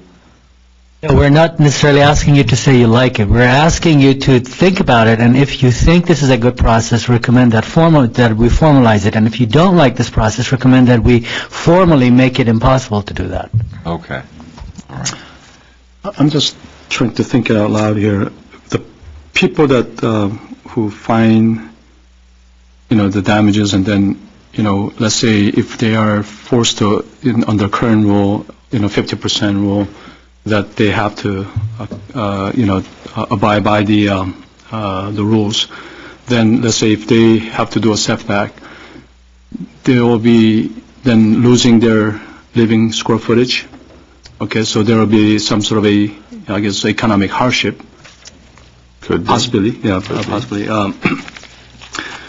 Whereas under current conditions right now, if the ZA makes it, after reviewing the case, allows, the whole house to be demolished and make an exception that, this could be done, then they could stay under the same footage, same design, and they keep the house, right? So I'm just trying to.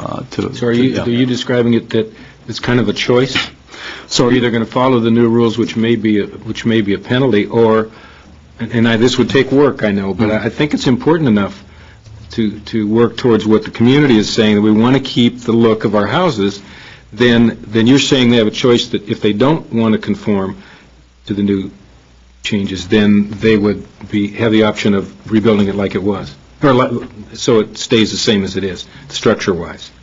Is that your question, or was it something different? No, I was just, as I was saying, I was just, The public isn't going to see anything different than they would have seen had there not been termite damage under this. Right. They're going to see, right, regardless of which way this goes, the public is going to see the same thing on the outside. Okay. Right. It's the inside, the life of the building is now extended.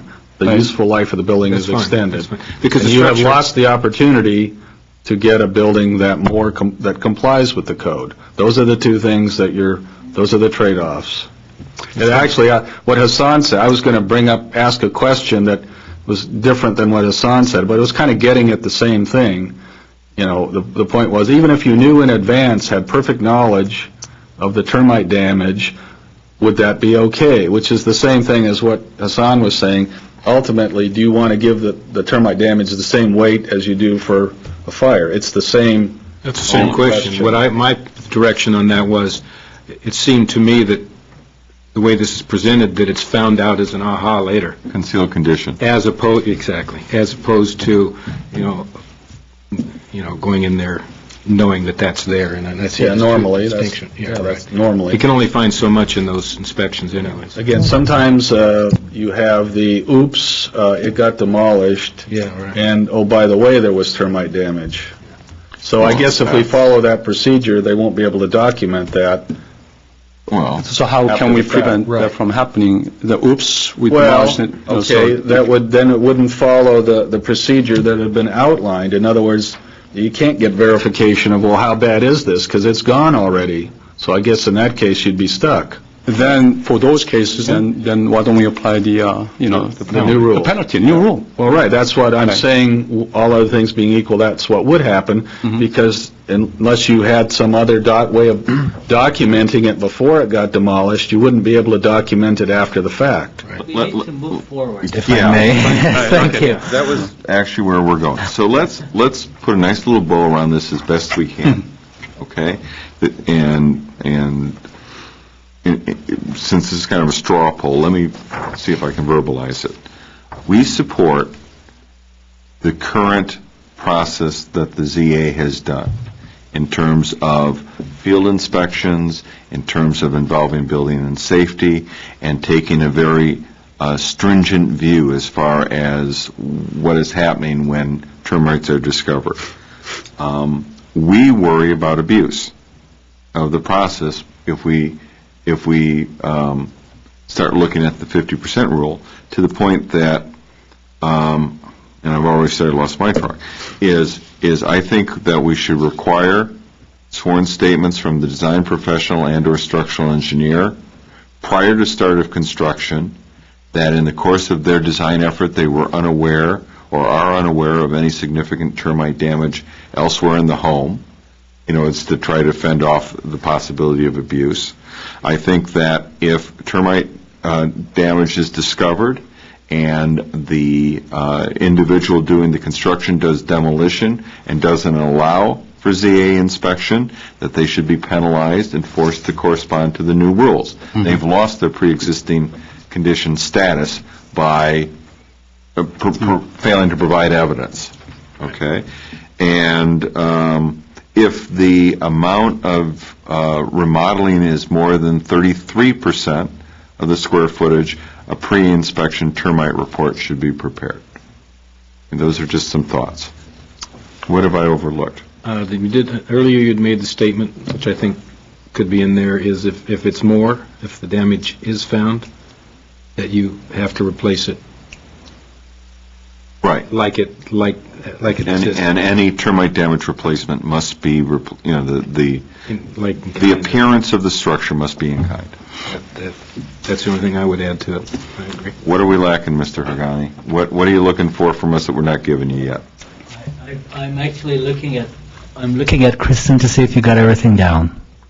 I think between Wolf and I, we did. Okay. Mr. Chair, would you like Kristen and Wolf to recite to you what they heard, or you want to trust them? That would probably be a good idea. Together? Well, that would be rather entertaining, but let's just say in your best. Here's some pressure. 33% is where I'm. Okay, well, let me take a stab at it. You want to require the termite report if on paper the combined wall roof area is greater than 33% to start with. Right, if we know that they're creeping toward that threshold. On paper at first, okay. Yeah. At 33%. And then, okay, let's stop there. 33 and a third. You want a third? So if the report says, nah, okay, business as usual. If it says, ooh, yeah, we got termite damage, then what would you like us to do before I go on to the rest of the... Then what? I think that's where the new rules have to kick in. Then we say, too bad, because you know about this. Well, do you have to consider that now in your plans? Right. And then if that ends up being over 50%... That's where we're dealing with a structure that may have to be considered obsolete. Okay. Yes? I think we got that. Yes?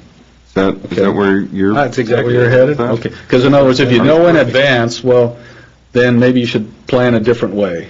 Yeah, that was your point. Exactly. Put that on that checkpoint. If you're about there are other things you can do. Yes. Right. A lesser remodel or a greater remodel is probably the two options. Circuitous route, but I think we got. Okay. I think then that'll stop abuse. And then you're saying basically you support the proposal, the way it's kind of outlined, continuing to do the same documentation. If it's found after the fact during construction, the ZA will go through these steps before authorizing that. They have to, if the demolition occurs first and no evidence is provided, we're back to square one again. Again, if it ends up being over 50%, you already demolished it, then you haven't followed those steps, it's a new building, all new rules. We can tell Okay? these rules to them up front, all the way We down the are line, so already that they trying know that. what their I think limitations are. the planners that are signing off plans are already warning people. In fact, they're warning them sometimes at the pre-design review, hey, this is close, are you sure this is going to work? You need to Now be we have careful. Doesn't mean that, we've been doing that for... I know we're about to close the door on this, but I want to give Mr. Taylor, you're a design professional, you're in the audience, any concerns about some of the things that we're trying to foist onto a professional? We may or may not agree, but it'd be nice to hear your perspective. Specifically, the certification. I'm identifying you as Mr. Taylor, but All please right. do your thing. I'm Robert Taylor, architect and resident. I'm specifically concerned with the architect or engineer of the project having to certify that he is not aware of any termite damage. Mm-hmm. And how would we know? What evidence would be That's provided awareness. to us? That's awareness. What we're guarding against is the abuse. Okay? Now, as an accredited professional, with ethics and so on, you would expect that architect or that engineer to, if he knew about it, he'd have to say it. We can't guard against the people that don't have ethics, but for you, we're not asking that you do any special steps or any special investigation, but if you're aware of it, you need to just be up front and say, yeah, we knew it going in, to prevent the abuse. That's where I was coming from with it. And you thought you'd just get a little nervous over that responsibility? Just what you know, Yes, but you yeah. can, what you know. I mean, we can make a statement, and It's like talking about, but right. there may be termites there. Well, are you ever required to make Stated a as statement that you don't know about asbestos or mold? That's true. You are required to make those Same statements, thing, aren't you? right. No, you're not. You're not required to do this, what I should have said. Okay. So, I see your concern over liability, let's put it that way. Yeah. I just think it is what it is. You state it ethically and honestly as to what you do know. And they had on many plans that I've seen, the underground structure plans, to the best of our knowledge, this is what exists. And you can't say any more than that. I mean, you pretty well stated it. Mr. Chair, members of the board, the other thing that I would like to just bring to your attention is the termite damage or infestation report covers only that. When you open substructures and all that, you may see dry rot. And dry rot is not usually included in the termite If it's report. hidden So in- that's another issue that In a wall, you might miss it, but they can inspect crawl spaces, they can inspect attics, eaves, overhangs. sometimes in the layer of or underlayment structures, that's where they happen. So just letting you know, That's fine. that's We still another. have the follow-up that we would do if we find that. Let's just make a note that in our recommendation, there was some concern from the design community over the added potential liability. I'm sorry, sir? Yeah, and Mr. Taylor, if you wouldn't mind filling in a card, and just for the record, and then please speak, and then we'll ask you to do the same thing, too. Oh, you've already done that. All right. This is on it. Good evening. My name is Dennis DiPietro, and I was a member of the Zoning Code Advisory Group. It seems like a lot of the discussion in that group had to deal with trying to prevent abuses, but more importantly, to not further cause liability for the person who unknowingly, or the team that unknowingly finds that there's this kind of a problem. And I think that it seems like the method in place certainly addresses that. We're only talking about apparently 2 cases per year.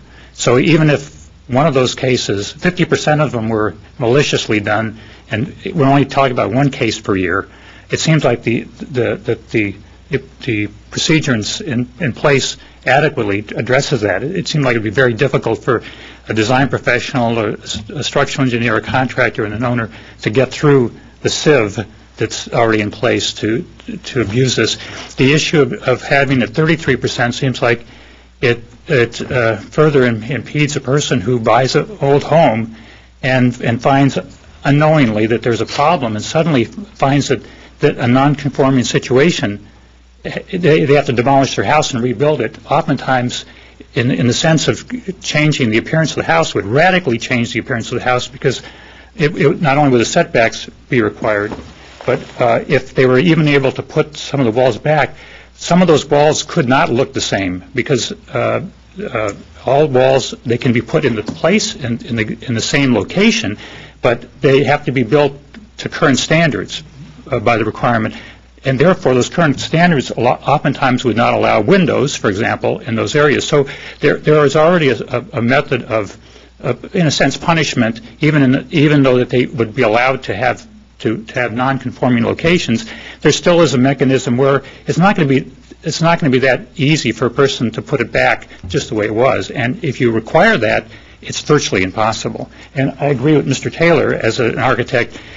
Anytime you ask any professional to do anything more, it's difficult for them. And to have a sworn statement is very, very difficult. It's just they're just going to pass on that cost of the liability to the poor homeowner that, again, maybe unwittingly is a victim of a problem that they didn't anticipate. Again, there's always the possibility of abuses, but it doesn't seem like, given the numbers, that it's that great. Thank you very much. Thank you. Any evolution to our original thoughts as we took a little more public testimony? I think I'm still in line with the way we've presented it, and I think over the long haul, having lived here for a lot of years and having listened to a lot of people that care what things look like and where things are going, I think this allows us to, if in fact it had deteriorated, and I'm not saying it has, it allows us to put on track what I think is a consensus in the community to make things to make the look stay the same in the community, allow certain things to occur as long as you fall within that. So I think it's the right way to go. I think it puts some clear definition in place so that we can keep the housing stock strong and consistent. Okay. I would, now, did we get through our little comments to council? Okay. The only things then that I would suggest is, so that they can hear other opinions, is to make known the concern on the design professionals that I had previously stated by Mr. Taylor, and add the comments from, I'm sorry, I lost his name. Dennis. Mr. DiPietro, in terms of what his concerns were, just so they can... Right. His comments, maybe, if I could translate the typical situation, if you're, again, back to interior setbacks, because that's normally what the problem is, because it's normally residential, it's normally single-family, and it's normally interior setbacks, where this causes a zoning problem. If your interior setback is so small right now that it doesn't meet even building code, and it's existing, right, I think the point is, well, then your plans are approved because that's existing. The new stuff is what it is, and it's set farther back.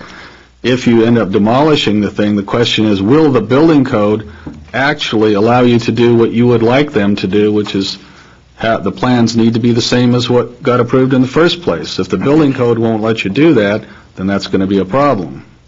Well, so, again, the question is, if the building code doesn't recognize the nonconformity, why should we recognize the nonconformity on the zoning code? I think my picture on that is then they put you in a whole different ballgame. Again, that's going to be a small number of cases, because most of the time, houses are set back at least 3 feet. Most of the time, that doesn't come into play. So it could happen. It could happen. We'll have to see. But it would be probably a minor. Can't cover everything. Yeah. No. Just to make you aware of that. Mr. Regani. Mr. Chair, I think we've heard the direction you're headed, and I think what we can pass to the City Council, if this happens to be a recommendation, we can communicate that along with the questions around it. All right, let me interject. Is this matter agendized to City Council? It's tentatively scheduled for November 18th. Excellent. I think we're going to continue the balance of this to our next meeting. That's kind of my feeling about it. Looks like we've got, another half hour to an hour of stuff on this? The next time will go quickly. It's quicker, but it's still, we don't know what questions you have. Right. Because, frankly, as far as I'm concerned, the hour is getting late. We've been at it. I think our productivity is dropping, and I want to know, what do we have on our next meeting agenda? The variance is off. Yeah, right now we have a parcel map, and we have a Brown Act presentation and a what? A Brown Act presentation, thank you. And then also a presentation on the zoning administrator appeals process for you. Half hour. Brown Act is a half-hour presentation? I would say that the Brown Act and the procedures together are probably half an hour. About a half hour. I am thinking we may want to continue the last part of it. If my fellow commissioners object, we'll push on. How do you feel? Be honest. I'll have to get wrapped up. You'd like to push on? All right. Sure. That's fine. All right, we'll continue. Continue. Okay. So the next meeting? No, we're continuing now. Oh, you're continuing. We are continuing. Yes. Instead of The next two groups cover zoning administrator interpretations and the miscellaneous minor revisions and cleanups. What I'd like to do is just talk about the sections that the Zoning Code Advisory Group discussed, and if you have any other questions on any of the other sections, by all means, bring that up. The zoning code, the zoning administrator makes a number of interpretations, and, over the years as we collect those, we then, because they're written, we do them by practice, now we're actually codifying them and putting them into the code because that's currently how we operate. And I think this is the discussion on standards for guest parking. I'm going to actually let Wolf just talk about the interpretation alternative for where the consideration of, I'm sorry, page 8 of the staff report, 7 and 8. All right, let me continue on that. We have a requirement in multifamily zones for guest parking, quarter space per unit. The code simply says it has to be accessible. This was put in place in late 1988. It didn't start getting applied until a few years later because of issues. So the question when the first project came along is what does that mean? Can it be inside or out, or does it have to be outside of a security gate in a building? The interpretation was made at that time that it could be inside a security parking garage behind gates, so that as long as the potential guest was able to contact somebody inside the building and get access. So we've been making people have an intercom system in the driveway to provide access to the guest parking spaces that have to be clearly marked inside. The code doesn't require them to be fully enclosed like it does all the other required regular parking spaces. So the developer has the option under this interpretation of providing them inside or outside security garage, covered, uncovered, enclosed, unenclosed. That's not being proposed to change. Now, so what we're asking is either that you codify that we make the language clear that you can do what the interpretation says, or make it, if you don't like that, and again, I think hopefully the reasons have been pointed out a little bit, is that if that's not what you like, because that, I can assure you that was not the original intent of the council in adopting this in 1989, because they did want it outside. They didn't? They didn't. Yeah. No, they wanted it outside the... that you also have the option of recommending that. We just wanted to give you the option, tell you, well, this is how it's been applied for all these years. It wasn't the original intent. but the code wasn't written clearly enough to make it clear that that's what was supposed to happen. So we're giving you the opportunity to change it if you don't like what's been going on. The group, the committee decided that the best approach, because of all the design considerations that have to be met, is that we continue allowing them behind the security gates as long as you have the intercom, that we actually codify that. So, again, there are pros and cons. Again, if it's readily accessible, you don't have to worry about contacting anybody. You can just pull in. The con is that maybe somebody else in the neighborhood might be likely to pull in there that has nothing to do with being a guest for that building. I mean, that's the main reason. There's some aesthetic considerations, but for the smaller projects, it's more difficult. Larger projects have an easier time of going in either direction. It's the smaller one-lot projects that would have a tougher time meeting these requirements if they were outside the security gates. So again, it's up to you. I can keep talking about this, or better I just stop, and if you have any questions, if you've got a definite opinion, great. If you want more clarification, I'll go into that too. Gentlemen, what do you feel about the basic versus the alternative on that? I'm fine with the way it is right now. Mm-hmm. Okay. Behind security gates? Yep. Okay. Right. Okay. Good. Oh, great. Okay. So that was really the only discussion under the zoning administrator interpretations, unless there's any other questions on any of the other sections. If not, I'll move on to the revisions and cleanups. And so we'll move to page 12 of the staff report, section 3041.010, which is the duration of discretionary permits, variances, conditional use permits, parking reduction, parking use section.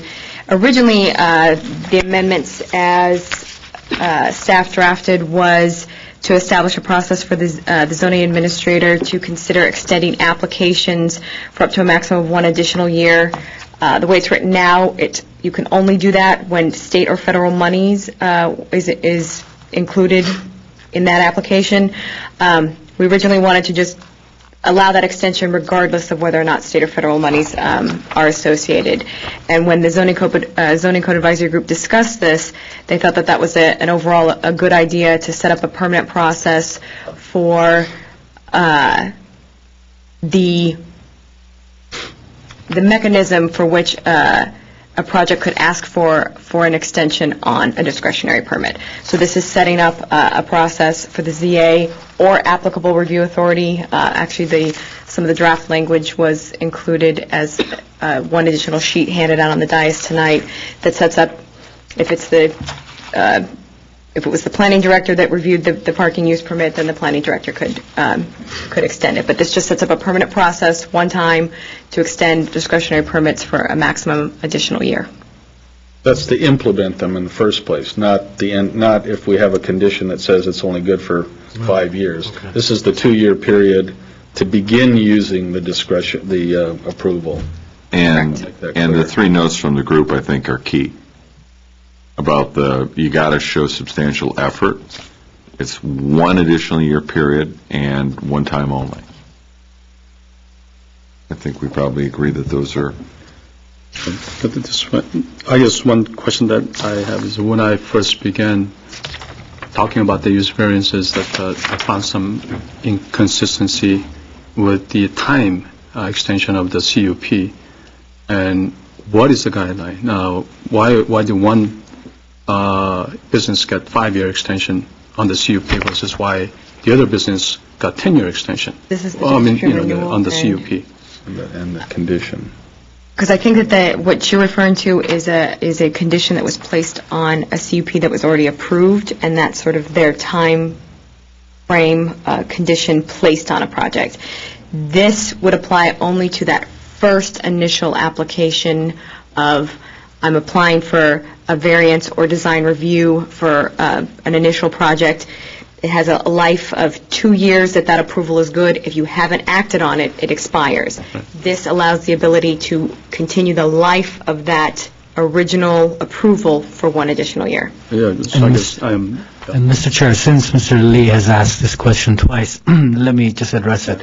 The reason that different conditional use permits get different life expectancies, if you will, is that they're case by case, and based on the impacts that they may have on the surrounding neighborhoods, the hearing officer or the zoning administrator might decide that they should have a shorter lifespan or a longer lifespan so that they can be under closer check and control if the shorter lifespan is given to them.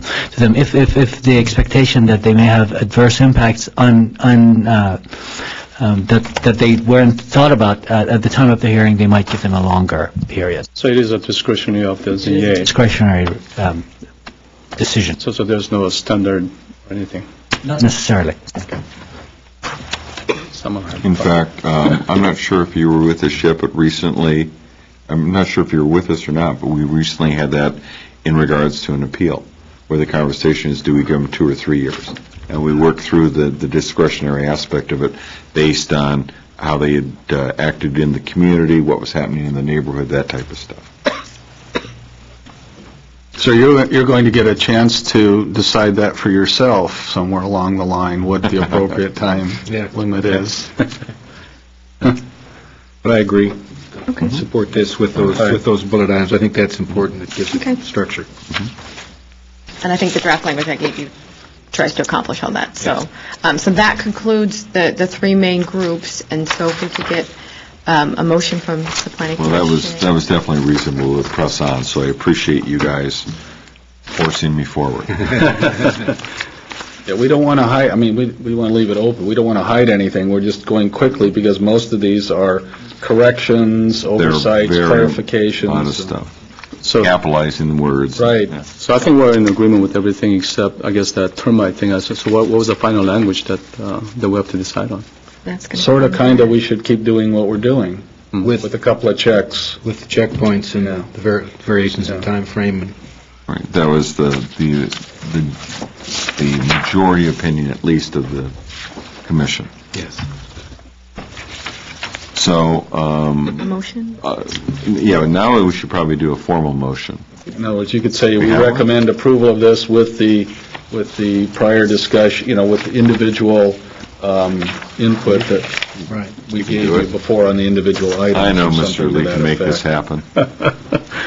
I'm not good at forming a motion yet. You want to give it a shot? I'll move that I need to read this, that upon consideration proposed ordinance relating to the codification of zoning code interpretations, miscellaneous revisions, and minor cleanups, Planning Commission hereby recommends that the City Council adopt proposed amendments to Title 30 of Glendale Municipal Code 1995 and a South Brand Boulevard specific plan relative to the items that we discussed, supported, and with the clarifications and findings that we stated on each one of those items, and modifications. Okay, sounds good. Is sound good a second? Thank you. We have a motion and support. Call roll, please. Commissioner Sheets. Aye. Commissioner Torgerson. Commissioner Lee. Aye. Commissioner Berman. Aye. And Chair Kane. Aye. On a vote of 4-0, the zoning code amendment case PZON 2008-005 has been recommended as noted for approval to City Council. Great job. I'd like to make one comment quickly. I appreciate I think the coordinating council is a valuable tool for us also because we do want the community to hear, and they have various ways that they can hear from us. But I can guarantee you that these items, Ms. Stanley stayed here for a reason, and the group came for a reason, and they will go back and disseminate this information and disperse it to a large part of the community. And I appreciate them being here and staying as long as they did, and they put a lot of thought into a lot of preparation into their resolutions and such. So I appreciate that, and I think that's a good deal. And agenda items 9B, the Brown Act presentation, and 9C, the zoning administrator decision appeals procedure, is being continued to October 29th? To November 5th. November 5th. Is that the next meeting? Oh, yeah. It's our next Not every meeting. 2 weeks, it's first and third. November 5th. All right, planning department updates. We did provide it in your packet. It's a report just on the various variances and conditional use permit applications and decisions that have been made in the last 2 months. And we've also provided a resolution for you for Mr. Gary Giroux. All right. And to that end, allow me to read that resolution. This is a resolution in the Planning Commission, and it's whereas Mr. Gary Joseph Giroux completed 6 years of service to the City of Glendale as a member of the Planning Commission from 2002 until 2008, and whereas his unselfish contribution of his personal time, energy, knowledge, and expertise in the field of planning has contributed to upholding the objectives of the ordinances of the city, and whereas the Commission has a high regard for the ability of Mr. Giroux to analyze the various issues which have come before the Planning Commission during his period of service, and whereas Mr. Giroux has demonstrated strong and continued interest in solving the many varied problems before the Commission for the purpose of improving the welfare of the citizens and protection of their property rights, and now, therefore, be it resolved by the Planning Commission of the City of Glendale that the Commission extend to Mr. Giroux sincere appreciation for the years of service so graciously given. And this was dated today's date and signed by all of us on the Planning Commission. And Gary, we certainly do appreciate what you did. Should we clap? Or? We can certainly clap if you feel so. All right. Comments on the one-year trial of transferring the appeals function to the Commission? Yeah, we're preparing a report back to the City Council to let them know about the trial period. In November of last year, it was the City Council that then transferred the BZA duties temporarily to the Planning Commission for 1 year to see how it would work. In that time, in last year, the Planning Commission has held 16 meetings, and at this time, you have considered 4 different appeals. Although they might have been scheduled multiple times, you actually considered them 4 times due to all the continuances. But we're just seeking feedback on how has the process worked. Do you think it's been manageable? I can tell you from staff's perspective, it seems like that's been a reasonable workload. But we wanted to have your opinion. You haven't had one yet? I think, actually, you and Mr. Torgerson are the only people still on the commission. The last one was on June 6th. Take my word for it, gentlemen, it's been an easy process. Okay. I had been concerned at first because in the old days, back when I didn't even have that, but in any event, we had a lot more activity, and it seems for whatever reason there are fewer variances. It might be the cost, I don't know, but fewer things that reach us as a body, so the workload's been pretty light. So we would encourage continuation of the program. Thank you. He just answered my question. I was going to say, if you have no objection, we will recommend that we will make this permanent. Very good. All right. We do have some items that came up after the agenda went out, is we did have a community meeting on Monday. I would like to thank Mr. Sheets and Mr. Lee for attending. It was a community meeting in Crescenta Valley area seeking comments on what they would like to see or what the issues are in the Crescenta Valley. And we're also having another meeting on Monday in it's actually going to be at Clark Magnet High School, same time, 6:30 to 8:30. And it's going to be a second meeting. They're different meetings, so we encourage people who attended the 13th also attend the 20th. And if they missed the 13th, they're certainly encouraged to attend on the 20th. And also, just last night, as a follow-up, in August you considered the Royal Boulevard Historic District. And just to let you know that the council did introduce an ordinance for that last night. Terrific, thank you. Comments from commissioners? Just a comment on the meeting Monday night. Crescenta Valley has had a lot of perceptions about how they're perceived from the city, and it's a very unique community.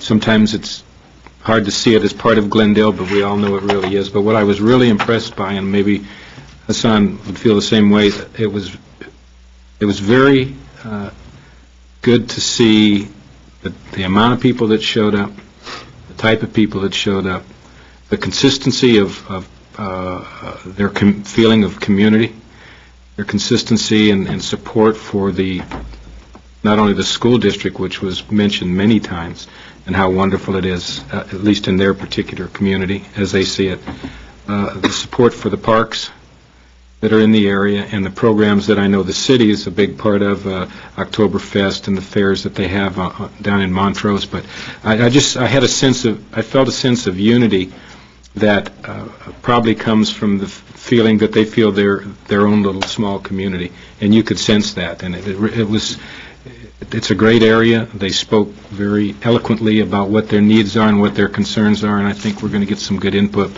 that'll be valuable to the whole planning department and the rest of the community. All right. Any other comments?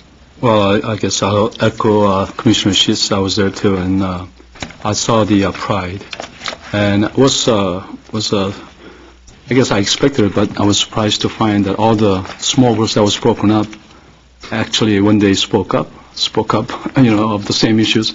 They all had a same common denominator, and they were very proud of being the balcony, I guess is what it's called. So, it was a quite of a learning experience for me, and it was very, I guess I cannot attend the second one because I chaired the other board, so I have to be there. But it was a privilege for me to be there. Great. I just have two comments. One, I'm very pleased with the monthly reports we're getting, and now the fact that we're getting like the action attached to it. It's just really good. It helps, I think, all of us kind of get a sense of process and maybe what's happening, and it'll give us a chance to complain about something we don't necessarily agree with. And so I'm just really glad that you guys are giving us the reports we requested, so thank you on that. The only other thing I had is several months ago, we acted and we made a mistake on that, for lack of a better phrase, that barricade that was erected at Honolulu and La Crescenta at the apartment building. We made a mistake by not putting in a date certain. And I haven't seen any activity with that. And I'm wondering, how do we re-agendize? How do we act? What do we do to create a date certain if we have to? Talking about? Well, it was a sign, but there's no sign on it, so now it's just an unpermitted barricade. We will speak with the case planner. We'll talk to the case planner and follow up. Right. I mean, if it needs to come in front of us for us to throw a date on it, let's do so. But we made a mistake that time with all this knowledge here in this room, and we forgot to put a date certain in terms of action. So, yeah, if you could come back and let us know what's going on. Okay. Yes, that's where Honolulu and La Crescenta Avenue meet. Yep. I have a case, an address in my head, and if you tell me an address, then I know the case. If it doesn't have an address. Oh, okay. Sorry, it's just I've done that every day. program. Right. All right. Anything else from the commission? Motion to adjourn, please. So moved. We are adjourned. Thank you. I'm enjoying your